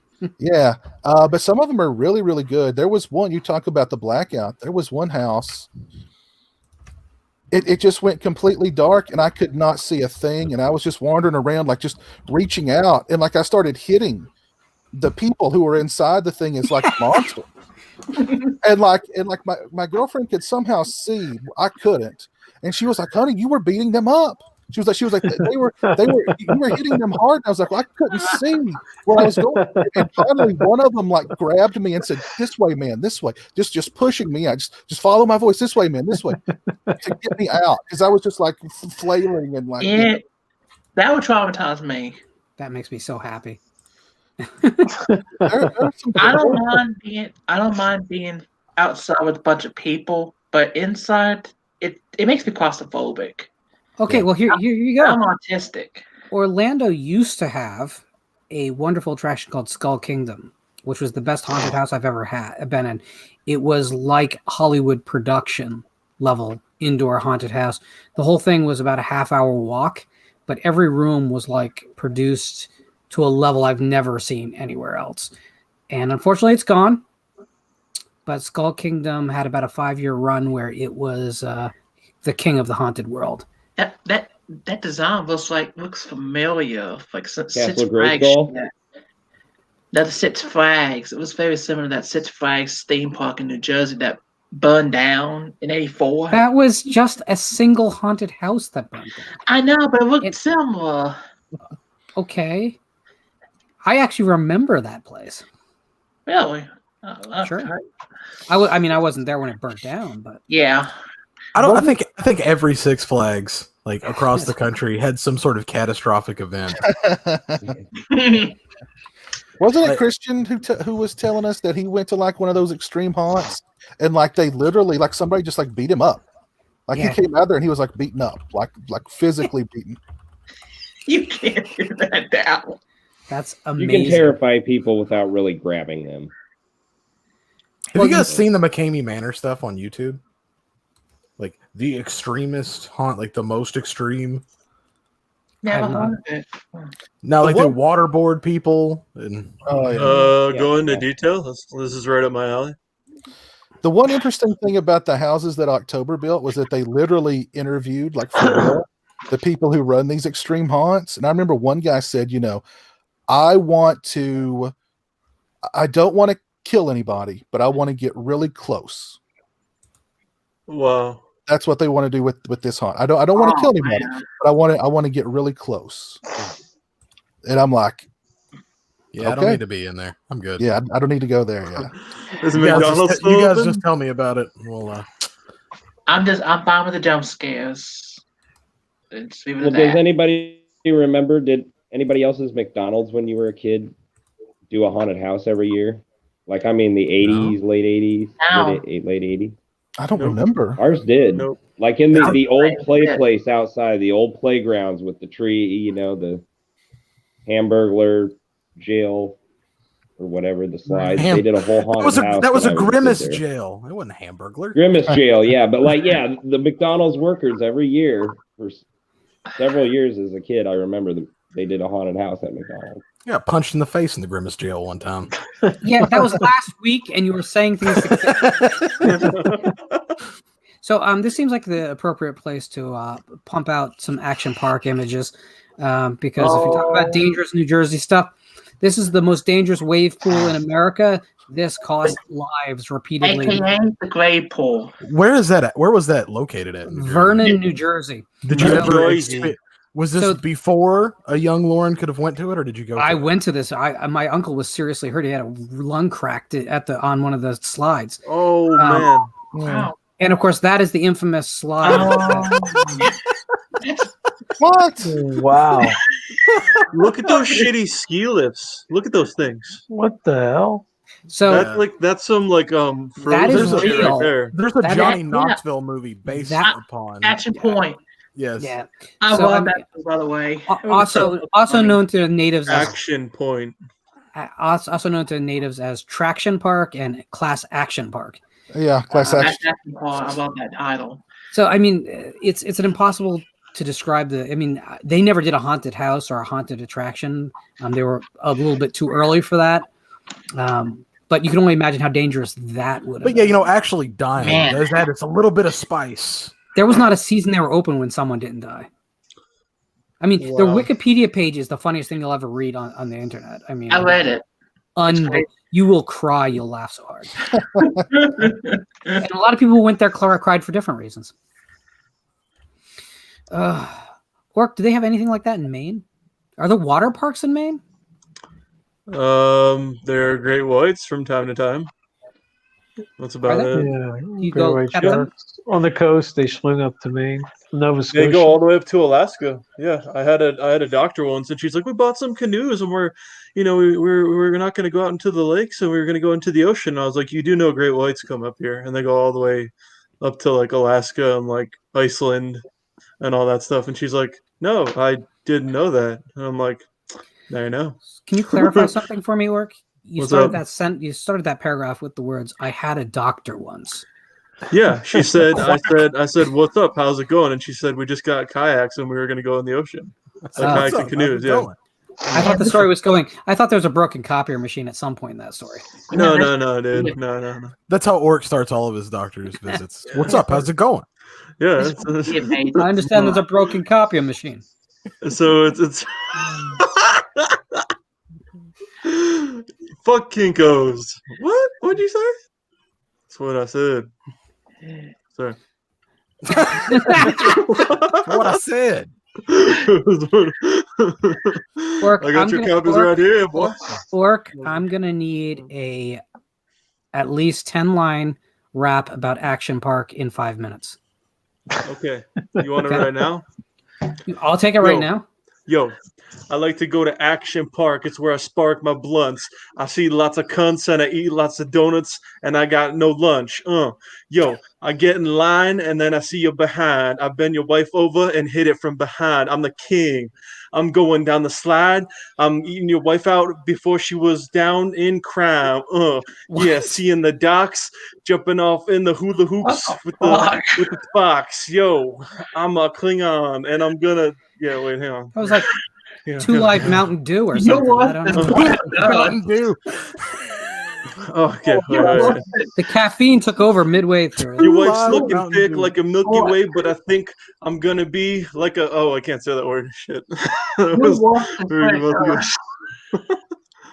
There you go. You can only get that here, by the way. That was only 5 lines. I thought the fucking Limp Biscuit was bad, but god You damn. going down the tubes, but she should have tied her like I tied my shoes like Vans. I'm not Limp Biscuit. I just go touring in a van like Puddle of Mud. But I see you in your. That didn't crud. rhyme. I don't know. Dude,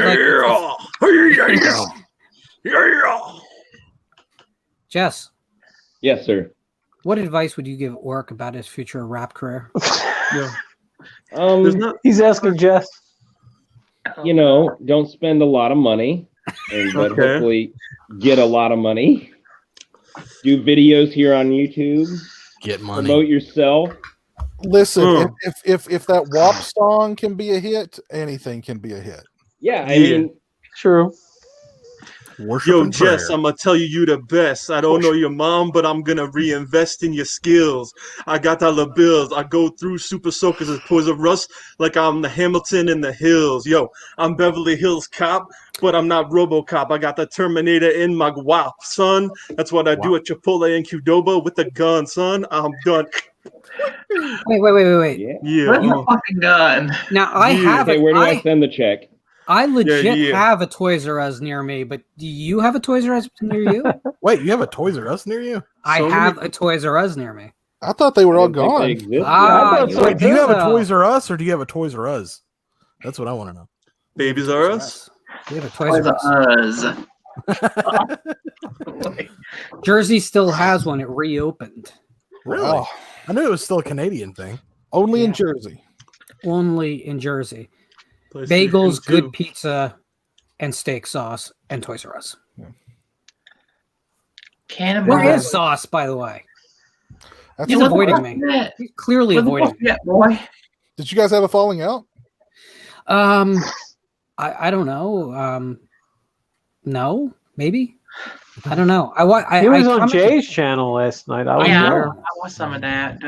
I did too. He was supposed to be on his channel, so I showed up there, and then I was informed that wasn't happening. He on Jay's channel, so I went over to Jay's channel, and then at a certain point, I left, and then Cole came immediately after I left.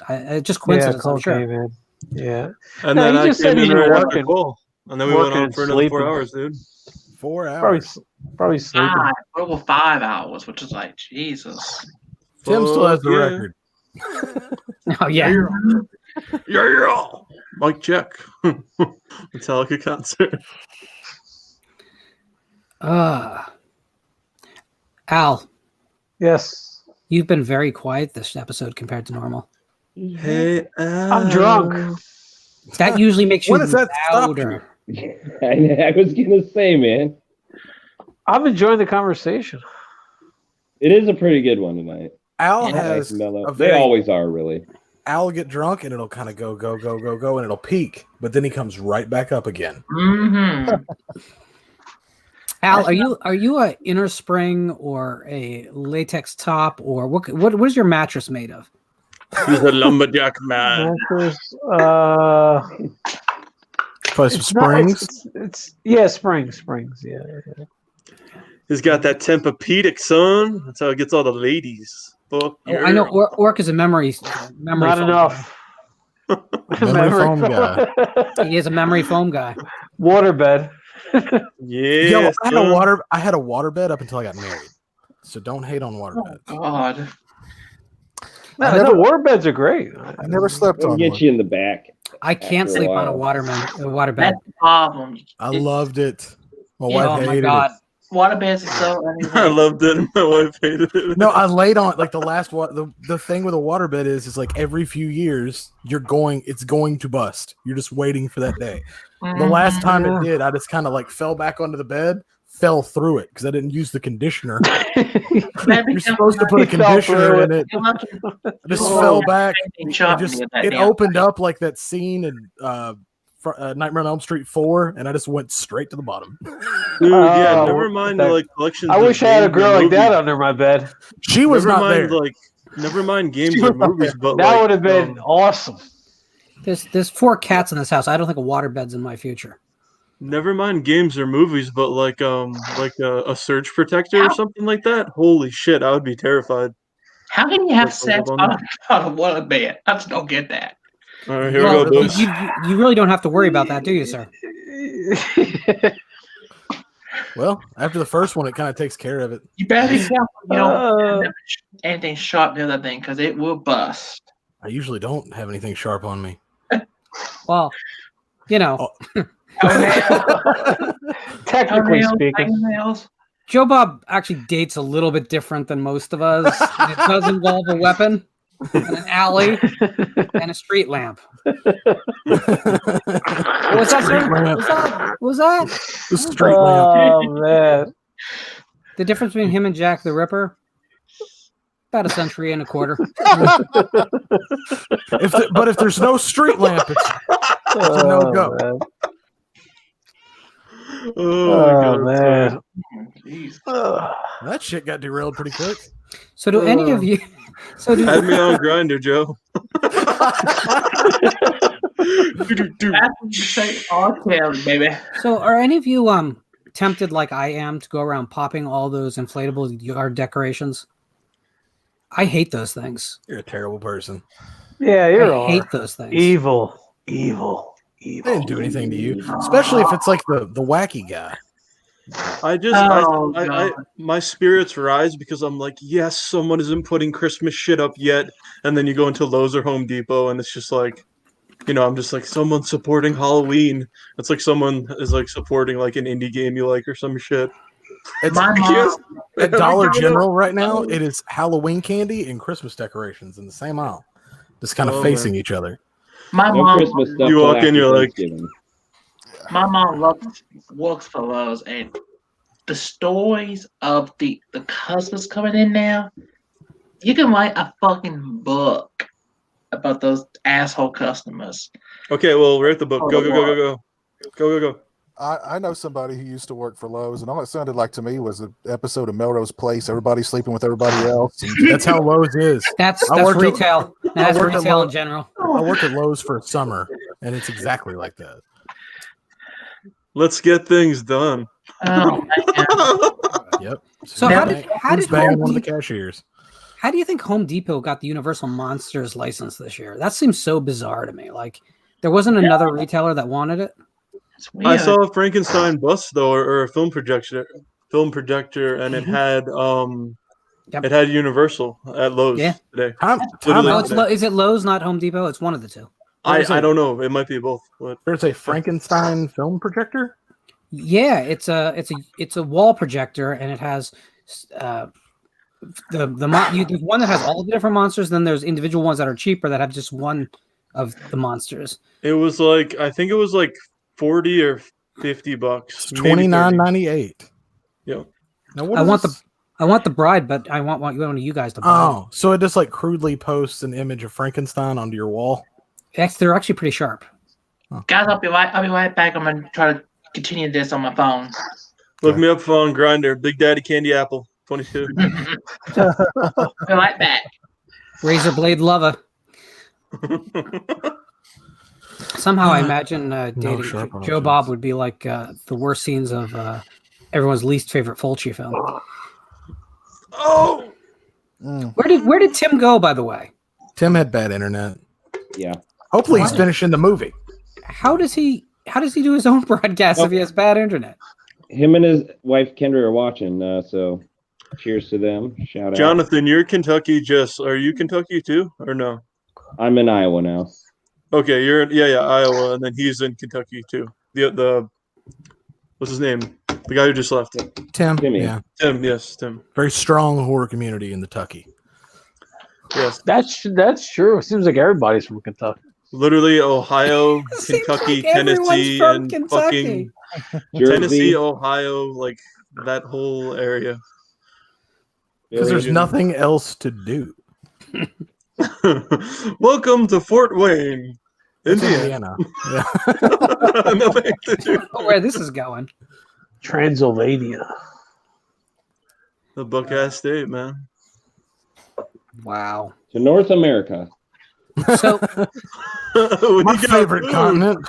Fuck yeah. NA #1 all day. A number Maple one. syrup and fucking corn. Yeah. What? I You said put maple NA syrup on #1. corn? Yeah. Is that a thing? Does anyone else put maple syrup on corn? Let us know in the It is comments if you want it to be. if Sure. you want to. Probably good, honestly.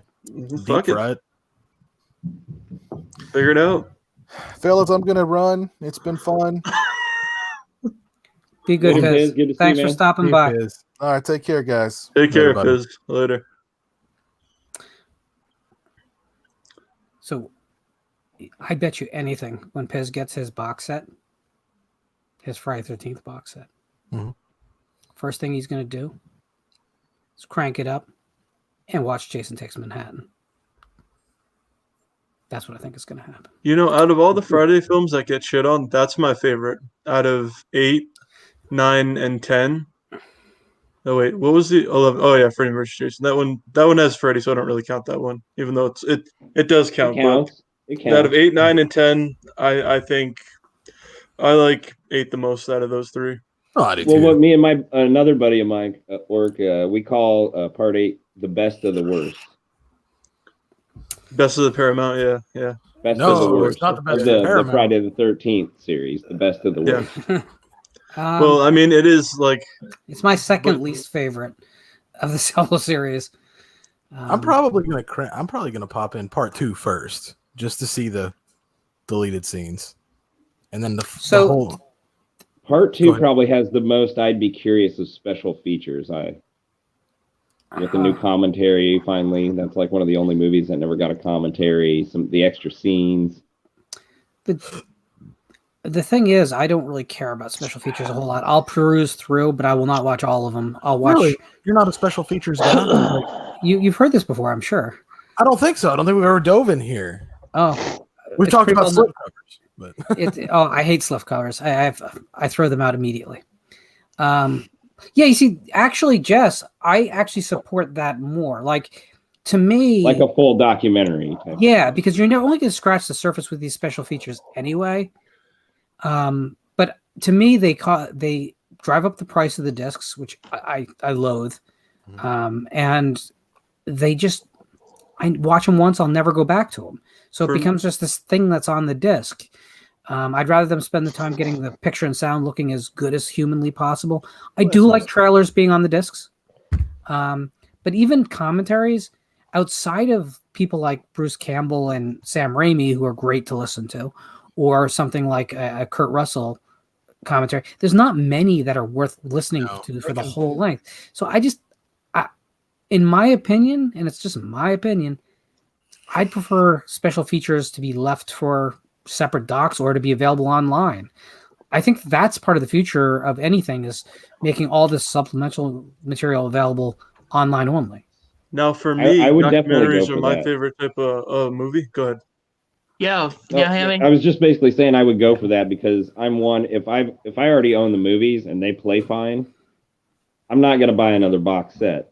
I mean, as much as cool as it sounds, and I'd be excited to see several special features at least once on this DVD or this Blu-ray. It's not worth me buying the whole box to watch something once. I agree with It's like Jess. a DLC pack, but it's for like I agree with Jess. You know, content and stuff for The movies. art. Yeah. But my If you favorite don't own them, buy genre. them. Sorry, go ahead. Go ahead, or sorry. Fuck. Okay, but documentaries are my favorite genre of film. So like Never Sleep Again and Crystal Lake Memories, like I love those. And then I've always loved commentaries because like some of them go so in depth. Like of course you have Carpenter and Russell, which is they hit it out of the park every time. But like you know, some are just so much fun to listen to. Like Tremors is really good, and then you have what's it called? Shit. Wait, I just lost my train of thought. No. I've never seen that one. Oh, They Live was really really good. Like when that first came out, it was like Halloween 2 and 3, and then They Live was the third release from Scream Factory, I think. And they're like, well, how much did I like? Just they're just talking about everything about the film was just I love it. Yeah, it's behind like deleted scenes and all that stuff. I mean, it's important to me, but it's I'd rather see a different cut of the movie if that makes more sense. No, Like that'd be great. 9R and then unrated, you know, difference. So I was watching Tremors last night. I love that movie. I just ordered that 4K. I pre-ordered it. I know that They're under the ground. They're under the ground. Get off the ground. I know that it's not a popular view, but I mean, I would just like to see if we really want physical media to survive, the price tag needs to go low enough that the casual fan doesn't think much of buying the discs. So to me, just getting just really great looking versions of the film with great sound and maybe a trailer, get it onto the shelf, and make the $10 price point the norm. I think we'd get the longest life out of physical media that we're going to get. The problem with these special editions and box sets are they can't really make any of these companies survive long term. No. No. So we need to start looking a bit broader. So I would like to see bare bones editions exist that look great so that we can own movies we love forever and not be at the whim of the streaming services, which is what within a year we're basically going to be at. So, and I know people love the special features, but I just think there's room online for them. Maybe you push an access code from your set into the website and you get as all that stuff is there. That'd be great. That'd be fine. But don't charge us for it to press it onto a disc, because I think that's helping to destroy physical media. The missed opportunity with this Friday the 13th box set was not including Crystal Lake Memories.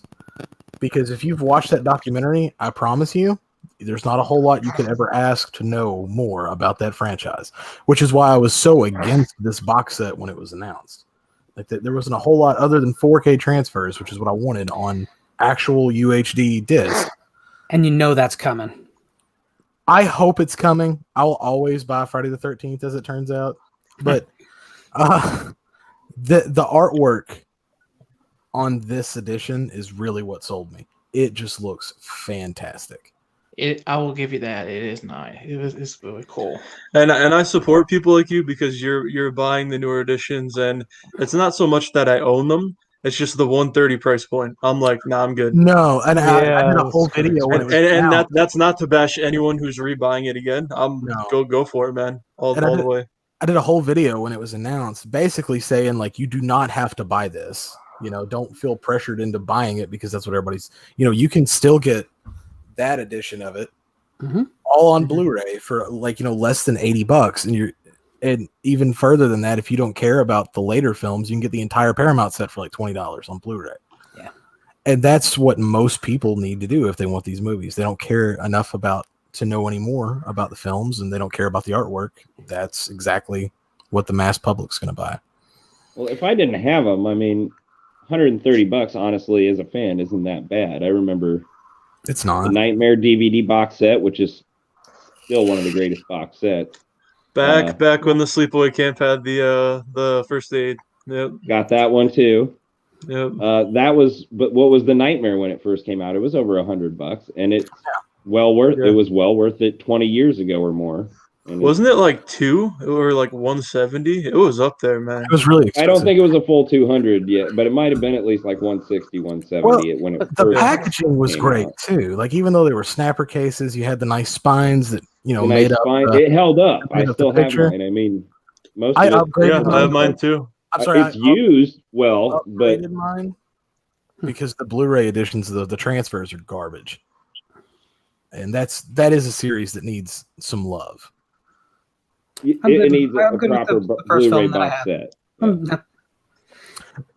I could see that. I'm just saying that, like, out of all of the franchises, as far as transfers go, as far as picture quality, sound quality, Nightmare on Elm Street's gotten the shaft. Well, Oh yeah. the issue with Nightmare on Elm Street is after we got out of the 80s, the bottom fell out of the home video market for New Line and now for Warner Brothers. They just could not sell those sequels to any numbers. The first film sold forever. But after the initial releases, they were just bad. They were not good catalog titles. There was not a single one of the Elm Street titles that was an evergreen title for retailers, and that's a big problem for a long-running series. That's why a box set they knew would sell, but it was going to kill all the individual titles. They knew that, except for the first film, and that's exactly what happened. So there's just not a lot of reason for them to spend more money, especially not with. Not them, but I mean Scream Factory or Arrow or somebody. Yeah, but it's Warner Brothers now. They're not gonna. I really would doubt they would license out. And you see, I don't understand that necessarily. I'm not saying you're wrong. I'm just saying they're not going to do anything differently with it. Why not make your money and appear to at least care about what some portion of your fans think? Oh yeah. I mean, they're not doing anything new with that. That Blu-ray box set is the exact same one that's been out for 10 years. Hey, real quick, I have that box set in the old one, but I didn't pick up the when they did the standalone Nightmare on Elm Street, the latest release that came out of just the first film. It's the same one. Does that have? Okay, never mind. It's the same one. Yeah, it's the before the box set came out, they actually did a decent job on the original film, and for a while the first film was all you could own on Blu-ray. It was loaded with special features. It's a decent transfer. It was just everything past one is garbage. Was it just wasn't it two commentaries for the new set or just I can't remember. I knew there was one for the DVD that had John Sass and Heron Heatherling, Buzz Craven. They actually didn't do three. anything new past the Infinifilm DVD. That's basically what's transferred over onto the Blu-ray special features wise. And it's probably that's what I was asking. Yeah. It's probably the exact same scan and transfer, just pumped up to 1080. Yeah. Okay. I think because I used to have that box set. You will eventually get another box set for it when a new film happens, which is in the very early stages of happening right now. So I think that will be the cash-in moment. You're so close. It's not funny. Eduardo, I know we've had this conversation. Wait, Lauren, we're getting a new Elm Street film? Hasn't been announced yet, but there's early motion on it. Yeah. What do you know so far? There's very little to know. Yeah. At this point, it's not going to be like, I don't even want to say it. You won't be happy. Yeah, we'll just. Why? Jonathan said, I shared it something with Jonathan at some point when this was very new knowledge. Yeah. Let's put it this way: it's early games. I'm willing to see what happens with it. I have no flesh in the game because I don't like the franchise. I like the first film and that's it. So if they add another bad film, it's not going to hurt my track record with this series. But yeah, it's in the early stages of happening. If you're holding out hope for Robert Englund, you need to let that go right now, though. Yeah, because he's getting old, and it's just like I never wanted to take a picture with him I think anyway. he's the fuck it. appropriate age. Yeah, you see I that. think so, I too. get- Just now the appropriate I get age. upset about this. I find, and as I get older, I get upset about this. I'm clinging on to the end of my 40s here, but it's like just when people get upset about Leatherface being 60. How old do you think he was supposed to be in that first film? Yeah, He wasn't supposed to be young in the first film. He's probably in his 50s in the original Only film. 17. So give me a That's what I break. Yeah, Robert Englund is 60-year-old the he could perfect kill. age now. It's creepier He's now. supposed to be a Yes, dirty yeah. old man who killed children. It's fine. Anything physical, he's in makeup. It's going to be But easy say to have a with the stunt double, especially prosthetics, these days. he could so. play Freddy well into his, retirement home years. As long as he can walk and read a cue card, yeah. The crazy thing is, prop I him saw up. a makeup test for a different film. I won't say what it is, but it's something you guys would recognize that is getting another installment. And the way they're doing special makeup now, they scan the face of the actor, and they can add a digital mask that moves with the actor simultaneously, immediately on set. They can see what it's going to look like. They do finishing CGI later to make it. Rob Englund wouldn't even have to wear makeup to do Freddy again, but it's not happening. Yeah, don't do that though. That's just lazy. And you know what? What I saw looked better. I'm just being honest. I'm not a CGI fan. It looked better than old rubber masks. It did. It legitimately looked. Wouldn't pretty surprise good. me though. 30 years of CGI. Does the original look of Freddy remind you of a burn victim though? Because it doesn't me. Like I don't see a burn victim when I see. I see an old Nightmare Man. That's all I see. Have you seen that Part fucking two. movie? That's would part be a of little where. bit more. all. But Freddy's that's part of all where CGI that. shit. The makeup is horrible. Well, here's a good question: was Freddy the look? Was he overall? Was Freddy more terrifying and horrifying in the original or part two? Part Still the one. original because he's The not first film. Pretty equal in not- different he's ways. not lit well in the first film. Part two, some of the best. Yeah, makeup. I would say I would agree with Jess. It's kind of. What do you think, Lauren? Part one, they kept him in the shadows. Was he scarier in one or two? So, when I saw the first two films, I saw them the same night on VHS, back to back, in the right order. And the first film just took me to places that very few horror films do. I thought it was one of the scariest films ever made on that initial watch. The second film didn't scare me, but I was still on this extreme high from the first film. And initially, I thought of those films as roughly even. As time went on, I liked the second film less and less, and now I consider it the only tolerable sequel at all, but I still think it's such a huge step down from the first film. But no, I think the first film is scarier in every way. I don't even think it's really a comparison. Yeah. There's things to like about the second film, but there's also things that I see the future real clearly in that movie. I see that bus scene, and I just see the Freddy worm from part 3 coming straight at me, and that's more comedic than horror. Yeah, exactly. I can see the series lightening up and becoming more MTV, and it just is not my thing. I never wanted Freddy Krueger to be Bill Hicks, which I know I'm crossing decades there, but I never wanted that. I wanted Freddy to be the old scary guy in every town whose house you were told to avoid, who had escaped Elm Street. And that to me is like the scary idea is Freddy Krueger is a ghost story, not a slasher series. Yep. What was creepy about part 2, a specific scene that I really liked and I thought was actually gave me chills. I thought it was actually kind of terrifying. Was when they were in Jess's room and they found Nancy's diary and they were reading it, and then Jesse's like, "This is the house," or he was like, "It happened right here," and then he's trying to kill me, she says, and I can't put the words all in the correct order at the moment, but I thought that particular scene where Jesse was reading to what was that girl's name in part 2, the one who liked Jesse?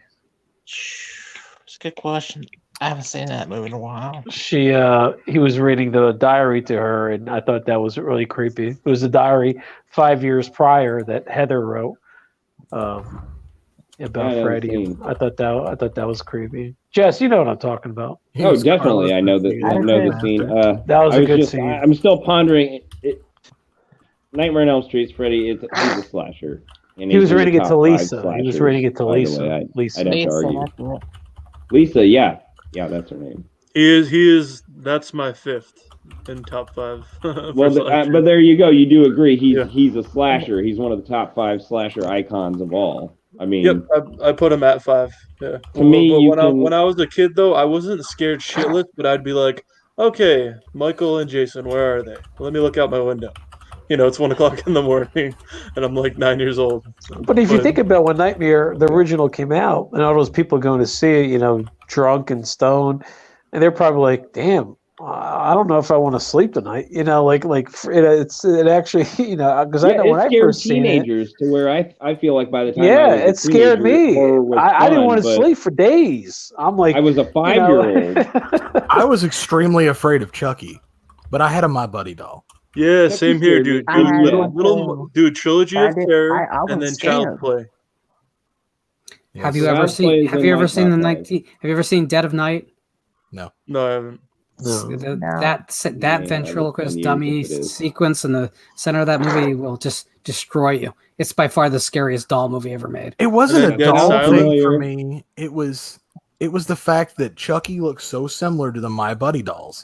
Like ridiculously similar. I'm surprised Preschool didn't sue them. I'm pretty sure they did. I was fucking 8, and when the batteries weren't in the back of his back, and she checks. Oh my god! Yeah, I had a Blockbuster night, all right.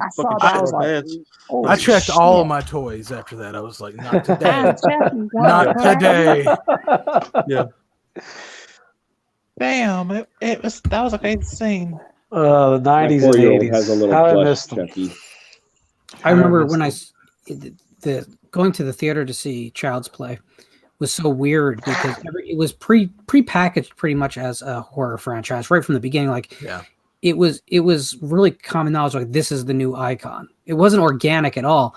But the thing is, the movie was good enough to actually live up to that promise. Which in that decade, there was a lot of promises of this is the new slasher icon that didn't pan out. Get there, yeah. Yeah, but Chucky was the one case where the movie actually made the promise true. So, like, the audience that showed up for that, or those early shows, were all like gung ho for this, and then they kind of got a different movie than they were expecting. They got a movie that had a sense of, well, maybe it just is the kid nuts, And the funny thing is, I like that series. I don't like every entry, but I like that series. But I really wish there had been at least one more film with a sense of mystery to it. I really what he was trying to do with like Curse of Chucky. Curse of Chucky was kind of solid and on its way to what you're asking, Lauren. Maybe it didn't get there for you. I agree, but it's actually kind of incompetently made in certain ways that are really distracting. I hear you. Well, it was too far gone. The series is too far gone at that point to try. The first 3 are solid, though, man. The third one is so good. But I like the third one. But I see Lauren's point. The third one starts to hit that comedic edge. And it's stupid as fuck, but it's good. But it was still it was good. It had creepy. It had that good gore and terrifying scenes. But it starts hitting that comedic edge. That cuts it off. Dude, when he takes the paintballs out and he does it with live rounds, and then the guy has to jump on the grenade. By the way, I was going to say, I've never seen paintball rounds for an actual there was the rifle. ball. It's not a. That would still just flat out kill. But just how his face gets cut off in the ending. Like, I don't know. I liked it. How can you put fucking paintball in the form of that? No, it would 100% kill you either way. Yeah. Yeah. Or it would have no distance to it. Just roll out the end. Yeah, exactly. Either way, Child's Play 3 is a masterpiece compared to the last Child's Play movie, the Cult of Chucky. Cult was disappointing. I like the Even remake. Elemental can save it. I like the remake. I like too. the remake as was- well. Yep. Hey, tell me if I'm off on I don't this, like but the I was remake. getting definite Deadly Friend vibes from the remake. It's way better than Deadly Friend. You watch your mouth. That's the one with Deadly Anne Friend You Franklin, watch your right? Shit. I never seen Deadly Friend. Oh, And BB, all I man. know is that basketball scene. Dude, Deadly Friend's worth a watch. It's like when Wes Craven really needed money. Yeah. I thought that was Worth a Hills Have watch. Eyes too. Rest in peace. It was One right watch. there with the Hills Have Eyes too. And Have you after ever- what? Go ahead. So the Diana Henstall novel that it's based on, yeah, like Deadly Friend was based on a novel. It's just called Friend, and it's this really sad horror novel. It's like it's not goofy at all, and it's not a slasher thing at all. It has this really sad tone to the whole book, and I just can't imagine like how like the producers were like, yeah, but a basketball and her head explodes. It'll work. Like That's so they took fu- this morose, like beautiful piece of horror fiction and turned it into like 80s like schlock. 80s clusterfuck. Yeah, I mean Wes How- Craven is just this guy who just for everything great he did, he has something that I just cannot take. That man had 3 storylines in him. That was It's it. true. And if you Is watch that Shocker, really- you get all of them. Same movie. I don't recommend watching Shocker though. So I do recommend watching Shocker, but it's I've My seen Soul to Take. It's Nightmare on Elm Street. Oh, God. If they had a baby, it's Shocker. The fuck? People Under the Stairs, Serpent in the I Rainbow. would say well, Serpent the Rainbow is like the one no one talks about and should, because it's like it was the point where Craven was trying to actually do something new. But no one talks about it, and horror fans don't like it because it's a little bit too cerebral, I think, for the Craven audience. I don't think Craven was a great writer by any means. Oh no. Wow. No, not necessarily, but he was a great filmmaker, He was a good filmmaker. great director. Yeah. He could be. He was one of those guys I think needed to have the right team behind him. I don't think he handled pressure from the studios well at all. And I think he was better on a budget than having money to spend. I think if you look at Hills Have Eyes, if you look at the original Nightmare on Elm Street, even if you look at Serpent in the Rainbow, which is a bigger budgeted production, but the screenplay was way bigger than the budget, he pulls all that off. But once he gets comfortable, like you hand him money to make something like Vampire in Brooklyn. A Vampire in Brooklyn or Shocker, Was suddenly the movie was started. Shocker Scream's was budget just big or small? Excuse me? Was Scream's budget big or small compared to like other films in '95? Modest, I think. It was modest, but for the size of the screenplay, it was more than adequate. I mean, Okay. you could have made like something like that. Is like there's nothing expensive about it. It's all interiors of houses. Mhm. The actors got paid more than they needed to be, but they wanted that. That was the big shift with Scream that no one talks about, is getting actors that people would recognize from television, that were young and popular actors to be in these films. That's what the selling point was. That's why people showed up. They didn't show up for a slasher film. Slasher film was about as dead as it could be in '96. They showed up because all those WB actors running around was compelling to people. That was like Drew Barrymore's first film in a long time. Right, her career was dead because she was a freaking heroin addict. Yeah, she was doing drugs and doing alcohol before she was in high school. How long was her break from film? I don't know if she had a true break, but she was doing like projects that were not getting theatrical releases. Yeah. She was considered a liability, you know. I mean, it's one of those things. But doesn't she have a talk show now? Yeah. Drew Barrymore? I've seen some promos of it. It's weird. Maybe she's interviewing herself. I think she does. Old, which is like, okay. Firestarter. The only thing is, you know, I like Drew. Drew Barrymore came out of the Spielberg camp as a child actor, so I give her a pass on basically anything in life she does that's a little bit messed up. Her Because family is none of those legendary. kids came out okay. Yeah, her family was legendary before Sure. she was born. That's true. Lionel Of course. Barrymore. I think Barry Morris. absolutely. But I think Scream changed things in a way that was really, really negative for the genre and still kind of affects the genre. Yes. The idea that you have to have an actor to open your movie is the opposite of what always worked for horror. Now, there's exceptions. You got your Gregory Pecks for The Omen or whatever, right? But those were different. Those were like actors past their prime who were settling into character roles in horror film. But you never got hot, like, current actors. I agree with that, but I disagree with that. It changed the horror genre to the negative. I think it did revive it in the 90s. I think it did revive it in the 90s is right, but there was a huge cost. In a good way. But Well, I don't know. The cost was. it changed it forever though, because even if you look at the next wave, which was the remake wave, it still followed that exact same pattern. You had WB actors almost exclusively starring in those films. Jessica Biel, even The in entire like, cast is Supernatural. yeah, I'm about to say Supernatural.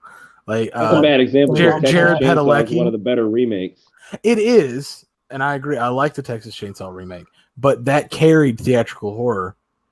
Like I ever get since ya, Scream, it's and different. You're not getting That's these. not my favorite part of it either. I get you. It should be, up and coming good actors and actresses that look like they're the boy or girl next door, It just gets us to a point where it's like, if you cast with an eye towards marketing, then we start to know things about the film just from seeing a cast list.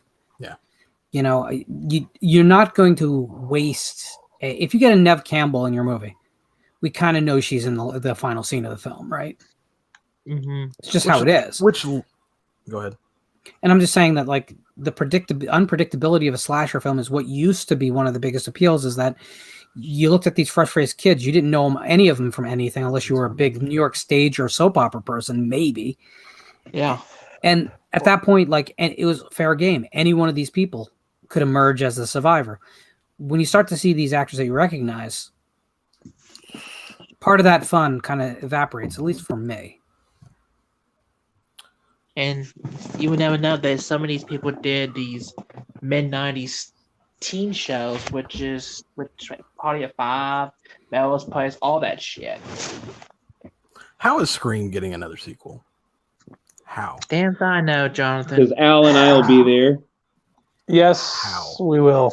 John, you will too, regardless of what you think. You're going to see it. I will see it on Blu-ray. Me and Lauren are going to see it. I don't think I committed to that, but I probably will see it only because it's radio silence. Well, it's Guys, 2/3. it's 2 years away. Plus, they're going to have Selena Gomez, and hopefully, if the theaters are open, it's That going. I think it's she'll going to die make. before the title card. Yeah, Kiss my ass. I think it's going to make good money. I honestly do. I really do. I think I it'll had make higher okay hopes money. for 4, but that didn't. And Halloween that made Ends me will be out that year. Who knows? And hopefully, Texas Chainsaw Massacre. Hopefully. I wish they'd quit with Texas Chainsaw Massacre. They just I do keep too. going. I hope they get this right. I really hope they get this right. They'll never get it right. Yeah. The only way to get it right was to take it the way that the remake took it and embrace the slasher element of it. Yep. The 2003 They're not gonna got do it that right, again. but then There's no point. Chainsaw 3D, and then Leatherface was just absolutely atrocious. Just. Well, and even See, the sequel I to will- the I will- remake or Leatherface the was so prequel, fucking it bad. sucked. Oh my god. I will defend Org, you have no idea. every day of the week for That trying to face do is something horrible. legitimately different.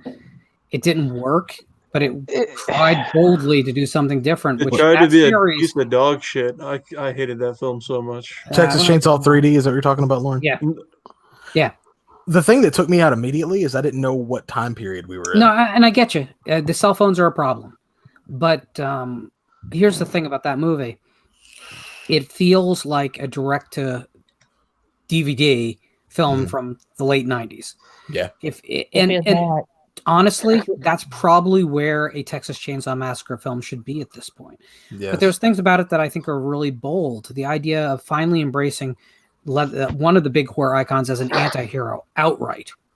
Yeah. There's always this undercurrent in all the Texas Chainsaw films about like the decay of society down to a level of primordial madness, right? And finally that movie was like, yeah, but at least they're honest about it. The family was honest and they're down to their last member.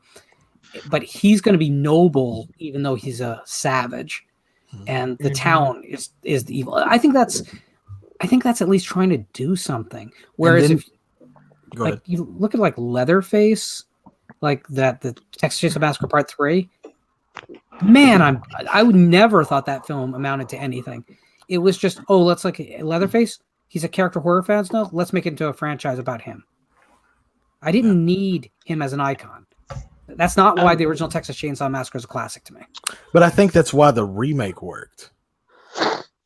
Part 3 was good. I though. love Leatherface Texas Chainsaw 3 over good. any of the remakes. Yeah, 3 was fucking awesome. 3 was just the remake. The other Leatherface Part 8 was god maybe it's awful. my Oh age, my but God. at that time, maybe I wanted Oh, Leatherface yeah. to be an icon because he is a top 5 slasher icon. He's the Again, most going back to interesting. that. He's the most. I put him at 3 right after Michael and Jason, and I told Lauren I have that Fangoria. I bought it at Monster Mania. I told Lauren I have that Fangoria 1990 issue with the family from On the Part hill? 3. Have you opened it up yet to see my letter? Oh, I forgot about that one. I'll have to check it. It's upstairs, Lauren. I'll check it out. You had a With letter the- in Fangoria? Twice, yeah. Oh, Laura, the 1990 issue, right? With the family on the Correct. It's upstairs Oh, somewhere. I'll check it out. I'm cool. Oh, you gotta read it I'm to taking us. them. I'm taking them to task for not covering Heather's. By the way, Oh, wow. I want to see Heather's. That sounds like you've not seen Heather's? The original Mean Girls. I've seen bits. I've seen Heather's bits is my third favorite film of all time. Heather's I love is my dead gay amazing. son. Heather's is really good. Heather's is a nearly perfect film. It's crazy. I own the Daniel Waters screenplay, and besides 2 scenes that were removed, it is exactly his screenplay. That's how tightly it was written. It is. I know. mean, I know they did a TV show of it, which though they tried to do a Jason television show and mercifully was killed short. But you see, that's the thing. Like, I get more excited than I have for a long time about a new project than I ever will about any of these long-running franchises. Yeah. I mean, they're going to listen. We're going to get a resolution to the Friday 13th appeal by the end of this month. That's my prediction, but it's based on pretty safe stuff. Stormcloud has caught the crinkle ball. If you're hearing noise from behind me, nice. But I couldn't tell if that was a kid or everyone says that. I will like you learn. As much as I love the old classic slashers that you're getting tired of talking about. I haven't been interested in most of these remakes or sequels or try to be just a sequel to the original movie. None of that hasn't appealed to me really. No. And when I see something that I had absolutely no expectations for and it turns out to be great, that feeling is just amazing. That's why I've been talking about Found for a week straight now. Because I just want to find more of that. It's just you want to find more Found. I want to find more Found, yeah. And from what you told me, that's kind of scary. No, it's something like that. Something that actually made me feel something at the end of the movie. Okay. That's cool. It just was how good. Anybody here see One Bedroom? It's on Netflix. Oh, it's 1BR. 1BR, yeah. You know what? Someone sent me a link to a private stream of that like a month ago, and I'd never clicked it. Is it good? I was honestly curious if you had watched it to see your opinion. I thought it was worth a watch. At first, I thought it was going to be bad, but it kept my interest. I think it's worth a watch if you're looking for something new and have nothing else. You got Netflix, watch it. You see, that's the thing that excites me. Like every time I click on or watch or put in a movie I haven't seen before, that's truly something new. I'm like this year, Blood Vessel. If you haven't seen Blood Vessel, you need to figure out a way to do that for yourself. It returns the vampire to the position of a classic monster, not a human being that just wants to live forever. Is it a vampire on a ship? It is a vampire on a Nazi ship. Okay. There's a missed opportunity with the whole Blood Vessel thing. If it was, it's a cool name, by the way. I loved the movie. It's a monster movie for real. I just there's so much like the Indian film Ghost Stories that came out in January. It's an anthology. It's an anthology of 4 stories. The second one about a girl who's pregnant, who becomes fixated on birds, is one of the most disturbing things I've ever seen. It takes like a Lynchian sensibility and turns it up to 11. Really? I have a question for you, Lauren. This just popped in my head. I meant to ask you this.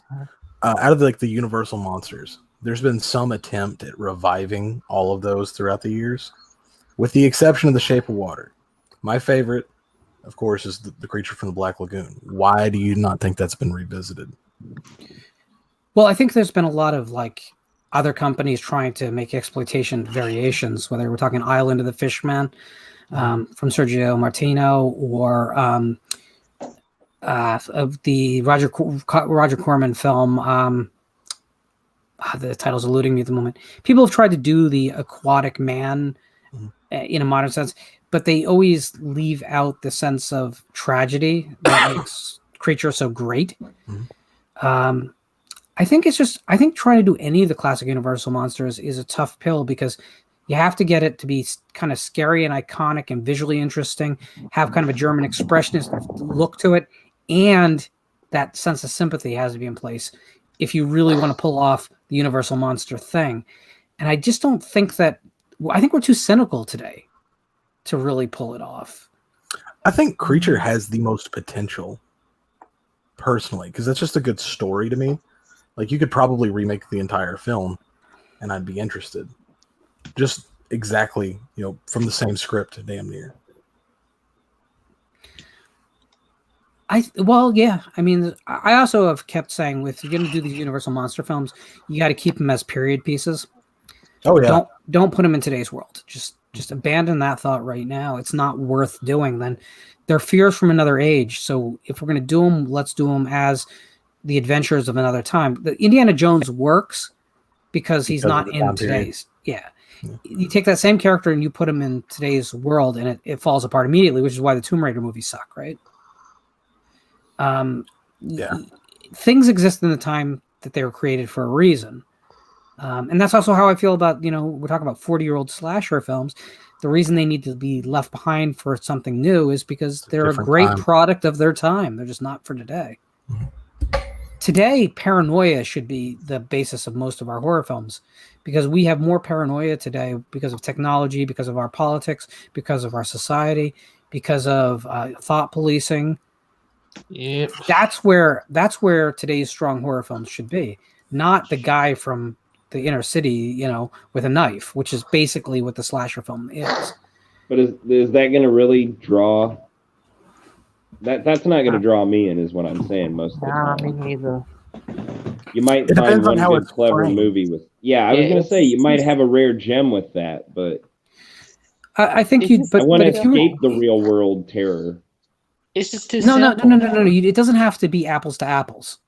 That's the thing. So, for instance, The Exorcist is not scary because of a demon possessing a little girl. It's scary because it was a time in American history where kids were growing up too fast and their parents were getting separated, and the family union had collapsed, and we didn't know what was going to happen to kids because of them. That's what that movie is. That's what that novel is.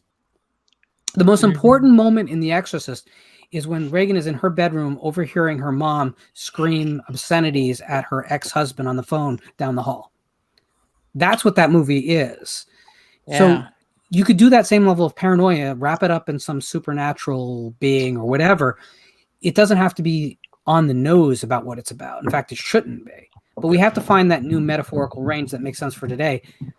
These slasher films grew out of the idea that newspapers were reporting on these horrific crimes that everyone thought happened in the worst part of the city, but they weren't happening in the worst part of the city anymore. They were happening in the nice suburban neighborhoods. Charles Manson in 1969 came out of the hills and went down into the rich community to commit the crimes. That was the fear that was seeking into the world at that point.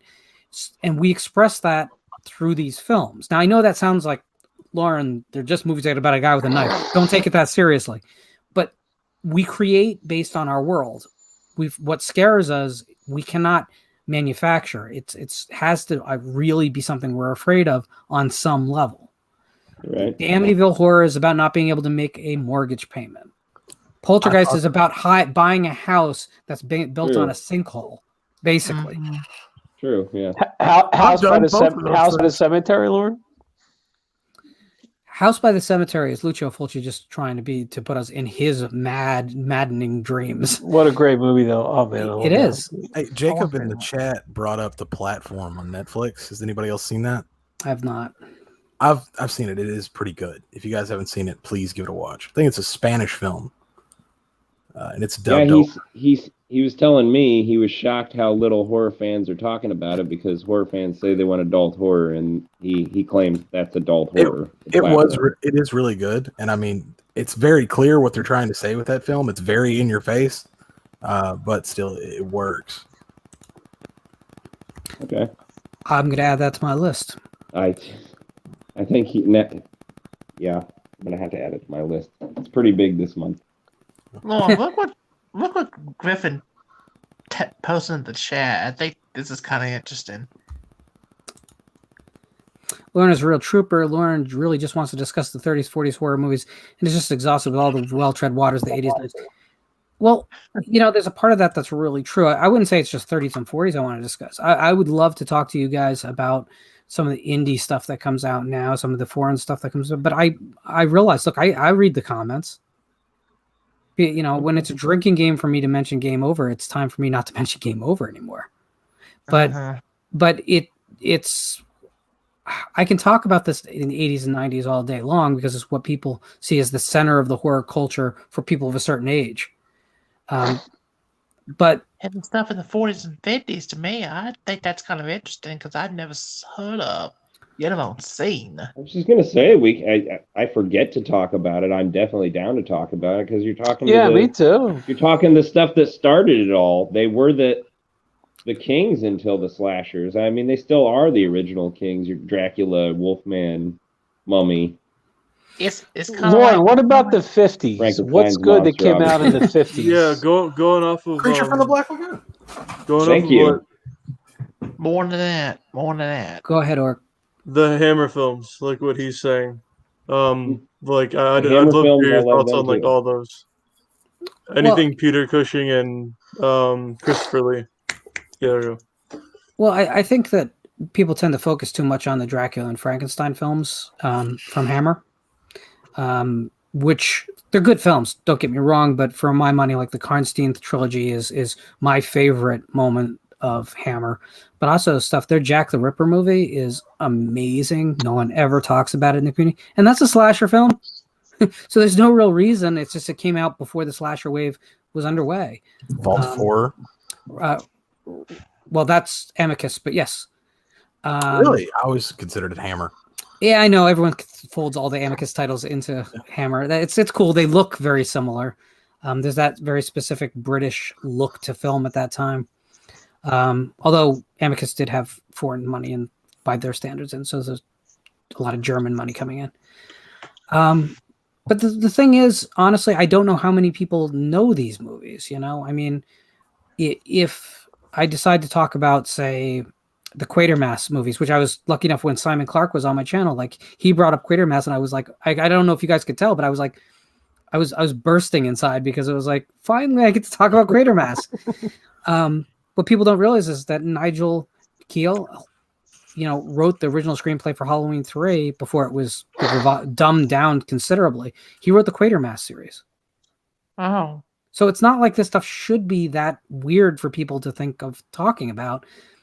But listen, every time I do something about older films on my channel, those videos receive the least amount of views. Yeah. And while I'm not all about views, it helps to know somebody's listening. Yeah. I need to get to the Agreed. point where I meet the threshold of YouTube deciding to promote my videos so that I don't have to worry about any of this and I can just do what I want. Again, I'm not going to monetize my channel. It's not about that, but it is about reaching enough people that YouTube pushes the videos. So that's and then kind of maybe you can say, hey, you true fans, I think we all as film people know this. If something doesn't sound good, it's going to be hard to get into it. And we don't like always getting into something new. But also, sometimes I found the best movies you've fallen into, you just flip to a channel and get stuck on it. Absolutely no Somebody recommends expectations. it.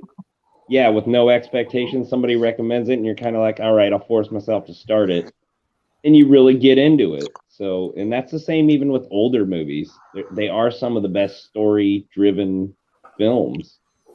That's what I You know, do you're- because I game the most easily. I multiplayer like there is no tomorrow. The amount of hours I have logged into multiplayer, more people probably have watching movies. I swear to God, who've lived their full lives. Anyways, um, just on two WoW accounts I sold, and that's just one game. But anyways, but I was gonna say, what were you saying? Go back, go back, go back, go back. No, I've listen. been, Oh, what were you talking to? Oh, so Jess? I was just anyways, saying I've when I been drinking. I thought he was asking. Go, Lauren. no no I no haven't no been drinking, so I don't have that excuse. no when I know guys like you, and then I said like on the side chat here, I was saying we should maybe have a Google Doc of like just streaming sites or just films in general that are on DVD or Blu-ray that are recommended.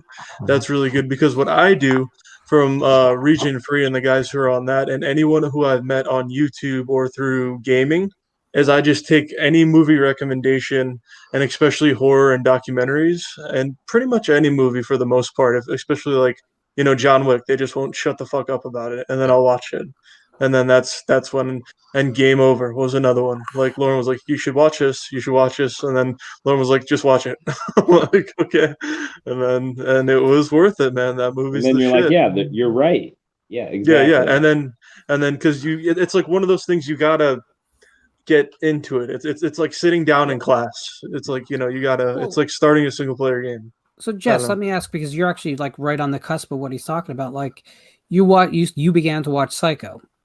I was just thinking of that as what he was just saying. Exactly. And it was started it up. I'm like, I kind of want to do my homework before I see Lauren again. And I have a list of movies that a lot of this group has recommended. And it's like, well, it's on Netflix. I got it here in my list. Let me just get it started today. And yeah, I was like at first going, I don't know if I'm going to finish this. I mean, it's hard enough. And I can watch a foreign movie with subtitles if it really takes me in, but it does take a lot to do that. Well, the good news about that movie is that there's only 2 songs in the film, and the first one is integrated into the plot pretty well. The second one isn't, but it's not like a dance number, so it's a little bit more accessible for people who are not as familiar with Indian cinema. That's why I always go to Game Over, honestly, because Game Over has none of that. Game Over could have been an American film so easily; it's not funny. Although I could see an American film in this, honestly. I hate saying that. I could see an Italian film in that very clearly. Well, yeah. Hey guys, I don't want to break it up, but I got to get out of here. I just wanted to say bye. Me too. Thank you, Jonathan. May I shameless plug real quick? Absolutely. Okay. Speaking of older films, this Sunday on the S'mores and Doors podcast channel, we are showing and commenting on the Satanic Rites of Dracula. So please join us, and we will be doing community chat after. I will be there. Appreciate it. Excellent. Thank you, guys. Wait, and what time is it starting at? Come on, dude. 7 Central. Go 7 subscribe, chat. S'mores and Doors Indoor S'mores and Doors. Podcast. Jonathan and Corey, great channel, great guys. It is a great channel. Thank you, Lauren. I appreciate it as See you always. guys. Take care. Be good, Jonathan. I'm going out too, so see ya. Be good. Later, Bye. Joe. Bye, Joe Bob. Bye, Joe. Hop on, ladies and gentlemen. We don't bite. Well, we're not going to be on that much later, so that much more. But no, I mean, is Jay streaming tonight, Lauren? I don't know. He was streaming last night, so I didn't think he'd do 2 that close together. I could be wrong He though. does like one every 6 months. He's getting better. He's getting. The thing about Jay actually reached out to me about video editing and a few other things. So I think he's got some stuff up his sleeve. He's a nice guy, Jay. Pretty soon. I was just going to say it makes it worth it. That wasn't really trying to be a negative comment. It was just saying, give me more Jay. No. Jay's a nice guy. I He's awesome. say it all the time that Jay is the secret weapon of Region Free and the former sausage factory. I do agree. And he doesn't understand it, which is the interesting thing. But it's true that I'm always going to be kind of I'm gonna be a acquired taste. That's just how it is. Don't change that character which is you. Yeah. Just don't change it, because it's a part of it. It's a big part of it. You And- need that flavor. Your Right. flavor. But well, I couldn't if I wanted. I'd get bored trying to be something else. I know you couldn't. That's why I said it's you. Don't change. But like the truth is, like if you look at the cast over there, with the possible exception of Piz, like you're not going to find someone that everyone kind of has great feelings about. All of us have people who are detractors, except Jay. I've yet to meet someone who's like, "Oh, I hate Jay." It just doesn't happen, and I think that's important to have at least one, person in that position. And Jay does it so seamlessly. He's not trying to be likable. He just is. So I think it's important. Also, it's kind of also he brings that everyday man view to things, whereas like I think everyone can really see through his eyes when he wants in a very short amount of time and very few words too, which is remarkable. I think it's remarkable. And not just horror, he has seen a shitload of movies. He used to work at a theater too, as a lot of people on the show have on Region Free. But yeah, I never got to. I guess I never will. I thought you did. Store. No, I just know too much about the business. Oh, okay. Video stores, right? Yeah, no, you worked and I actually worked in the film record industry. store. I've been Record on store. every video lot, but yeah. So I mentioned video store. I did work in a video store. I'm proud. So you worked at a video store. Lauren worked at a record store. Al worked at everything. I worked at a Blockbuster, I think, for like 6 months. I think. Nice. I don't remember. Nice. So I'll tell you this. So we're talking about obscurities. I just got a hold of a copy of a film that was believed lost for many years from the early 70s called Miss Leslie's Dolls. It's from Mexico. Although the edition is dubbed in English, it is one of the most bizarre things I've ever seen. The lead role of Miss Leslie is clearly played by a man in drag, but it's never addressed. It is ultra cheap.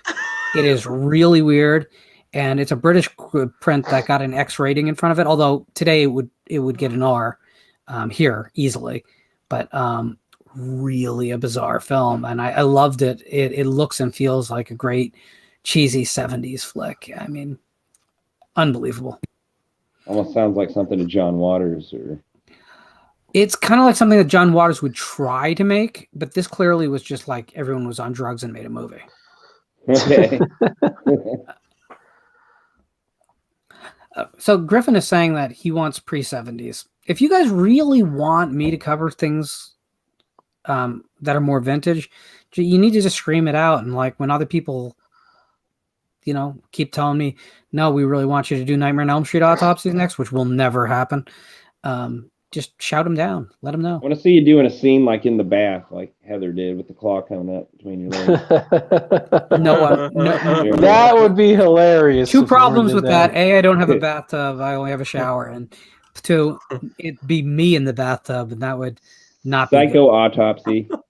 Be creative, Lauren. Be creative. I don't know the meaning. All right. Well, hey, I'm down for autopsies of the Hammer films and the, Lugosi, the classic Universal horror films. And you might entice some people to go check them out. So maybe I've been thinking a lot about a Cat People autopsy, Jacob. Just maybe.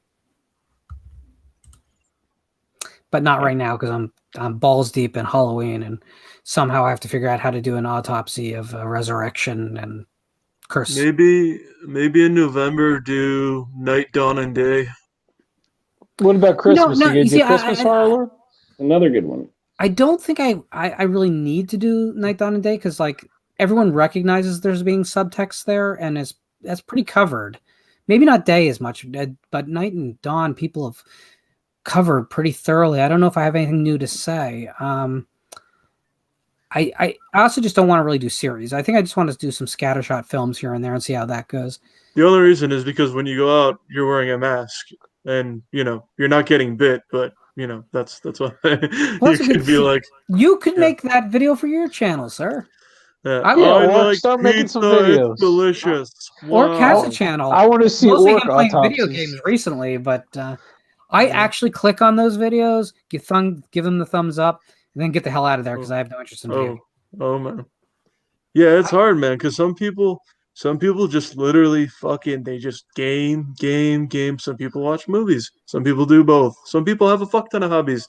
It's just like, but it's hard to find people like I've met in the horror community on YouTube, and there's been a bunch of little cliques and shit throughout the years, but and then through games and different guilds and clans and all kinds of shit. I don't know what you'd call it, but met a lot of very interesting people. We'll put it that way, from all over the fucking world. Some guy he's like I have Lamborghini. I'm like, okay. Ooh. David Vines, that is a real possibility that I have not considered. That is one of the only De Palma movies I have not seen. And I know that's pathetic and sad. Whatever you do, do not watch that remake of it. Oh my god. Okay, well, I know the Criterion is the original, so Yes. and that's what I would buy it on. Oh no, that's a real possibility, David. A real possibility. But that documentary, which is my favorite genre of film, is badass. De Palma. Love it. De Palma. Again, De Palma doesn't get discussed by most modern horror fans like he should. He's like, I made Scarface, and then all these rappers in the '90s, the mid to late '90s, were using it in their videos. I was like, what the fuck is this shit? Did they completely miss the point? He's just like sitting there in his chair. I loved it. Oh man. All right, guys, I want to play a few things, and on the other side, we'll finish out the next 10 minutes or so, and then we'll call it a night. I just want to thank you guys in advance of all that, of showing up tonight and throwing some words around, throwing them out to the sphere, see what happens. So thank you for that. Thank you, Lauren. Yeah. So this is what we got coming up on the channel. You probably have seen this recently, but you're going to see it again.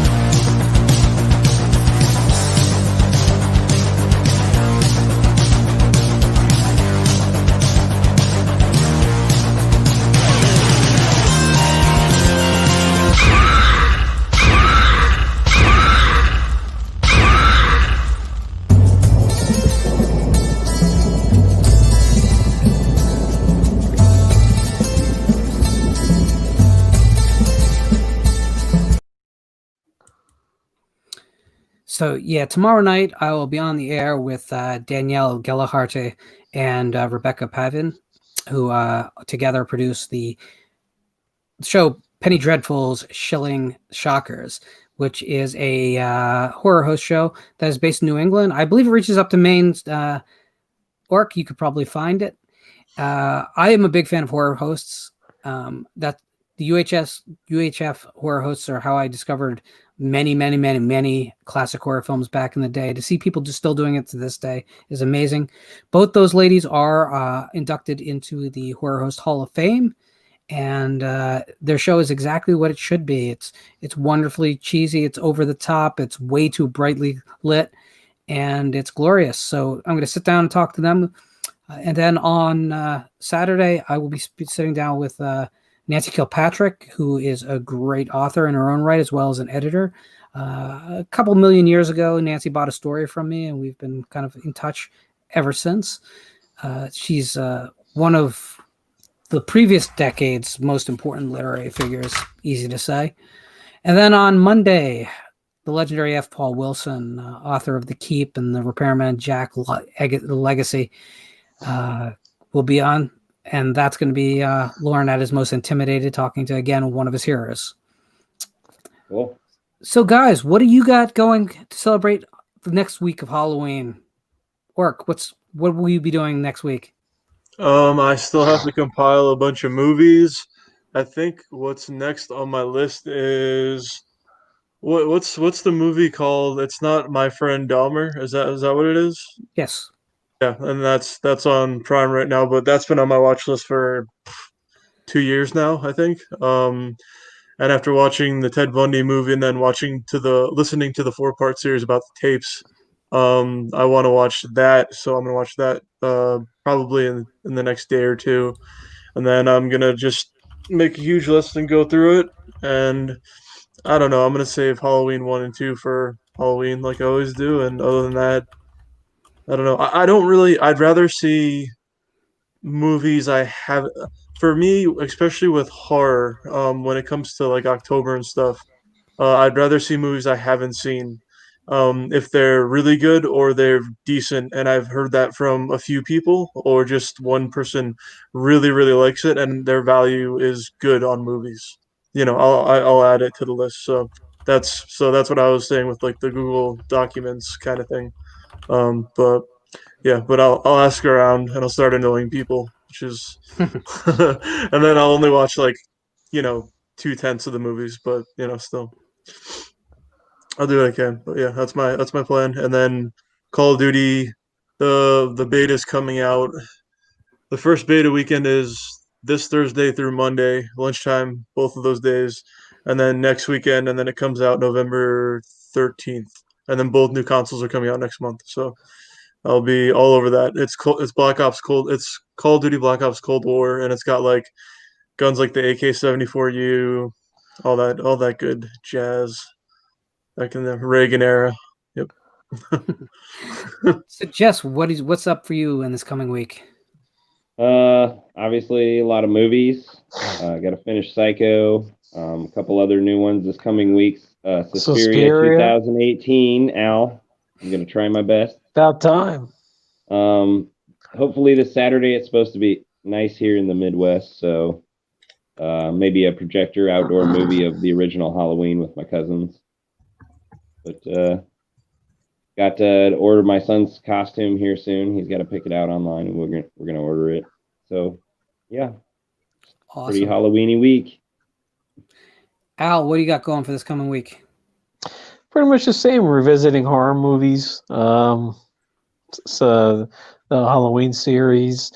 I'm gonna try to have see if me and Jess and Timmy could do a community horror show next week. It's about it, man. Just trying to, it's October and Halloween is closing in, and I love it.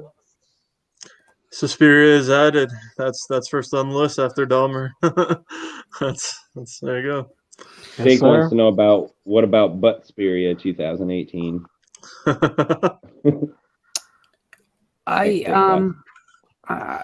gonna leave that with Steak at the moment. That's gonna stay at your house. Steak? Oh, Steak's in the chat. Yeah, he woke up.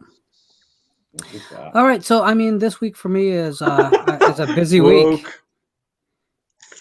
This week is definitely a busy week for me between the shows and my normal regimen of writing and real life. But I'm hoping that I can get out to the theater at some point over the next couple of weeks again before all the theaters are closed again. I did get out to see Shortcut last weekend, and I enjoyed it. It's not a perfect film, but it's a fun little English / Italian German co-production. You can find it streaming right now. You don't have to go out to a theater. Yeah, I think it's worth it. I think it's a fun little film to watch. Griffin wants to ask one last question, so he is going to get the opportunity to ask the last question. Go for it, sir. We'll wait.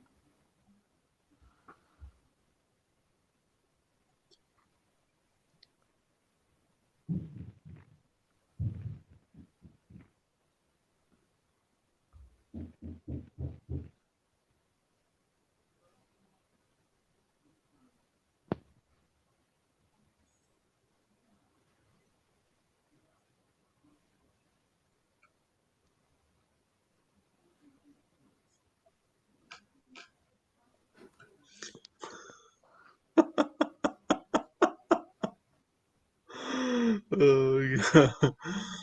We're waiting. Words per minute. Wait. Griff, you have a... Oh, there we go. I was just going to point out that Steak Sauce claims he was out with friends. We know better.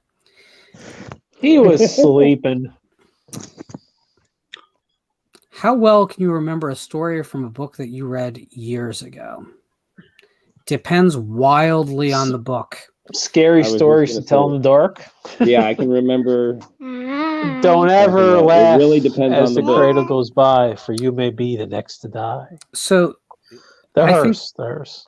I think that there are stories that immediately resonate with me, and I can remember so clearly, no matter if I've read it once or a dozen times. And then there's stories that I read and they just kind of evaporate very quickly. Sometimes I even enjoy them, but they evaporate, and that tells me that they weren't probably, they probably weren't as memorable to me as they should have been.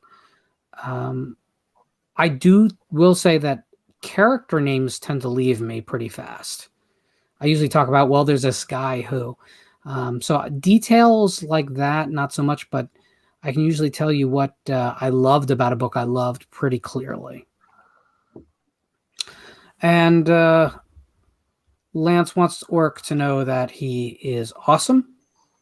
Thank you, Lance. Likewise. Hopefully I get to talk to you on a show like this one of these days. Community chat's probably the best with Lauren. Yeah, so. Well, and that's the thing, you guys. I mean, obviously, Al and Jess and Tim are doing community chats, and I really, really, far from being offended by that. I love the idea of there being more of this out there, spreading out, not just on my channel. I'll visit whenever I can, but to be honest with you, I want to see a community really build, and these guys are doing the hard work that I proclaimed I wanted done. Hopefully I've done a little bit, but they're doing the hard work now, and I really, And really real appreciate talk, that. I'm ugly, and you're not gonna hurt my feelings, not one bit at all. I'm an elder millennial. Okay, fuck this millennial shit. You can say whatever you want to me, dude. That's so just fire away. And then I'm not that bright, obviously, as we've seen. But we love you no matter what you are. That's ugly, right. dumb, or the best thing that's ever been sliced. yeah. Check all the we above. love you. Got 'em. And all right, guys, I am back tomorrow night with Danielle and Rebecca from Penny Dreadful. Hope I can see you there. If you haven't watched the Halloween autopsy that went up today, please do. The next one of those comes up on Sunday for part 4, where We're good. a lot of you are no longer going to be my friends afterwards. Have a great night.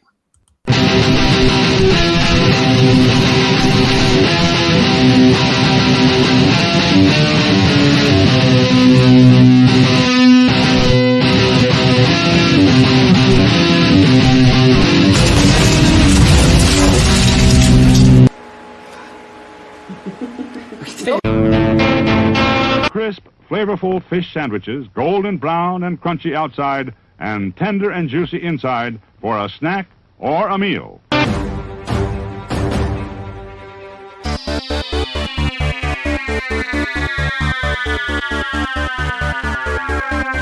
Hey, somebody's crazy.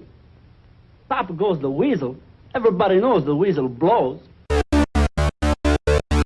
We have lots of pretty pickles waiting for you at the refreshment center. They're plump, tender, mouth-watering. Wouldn't one taste good right now?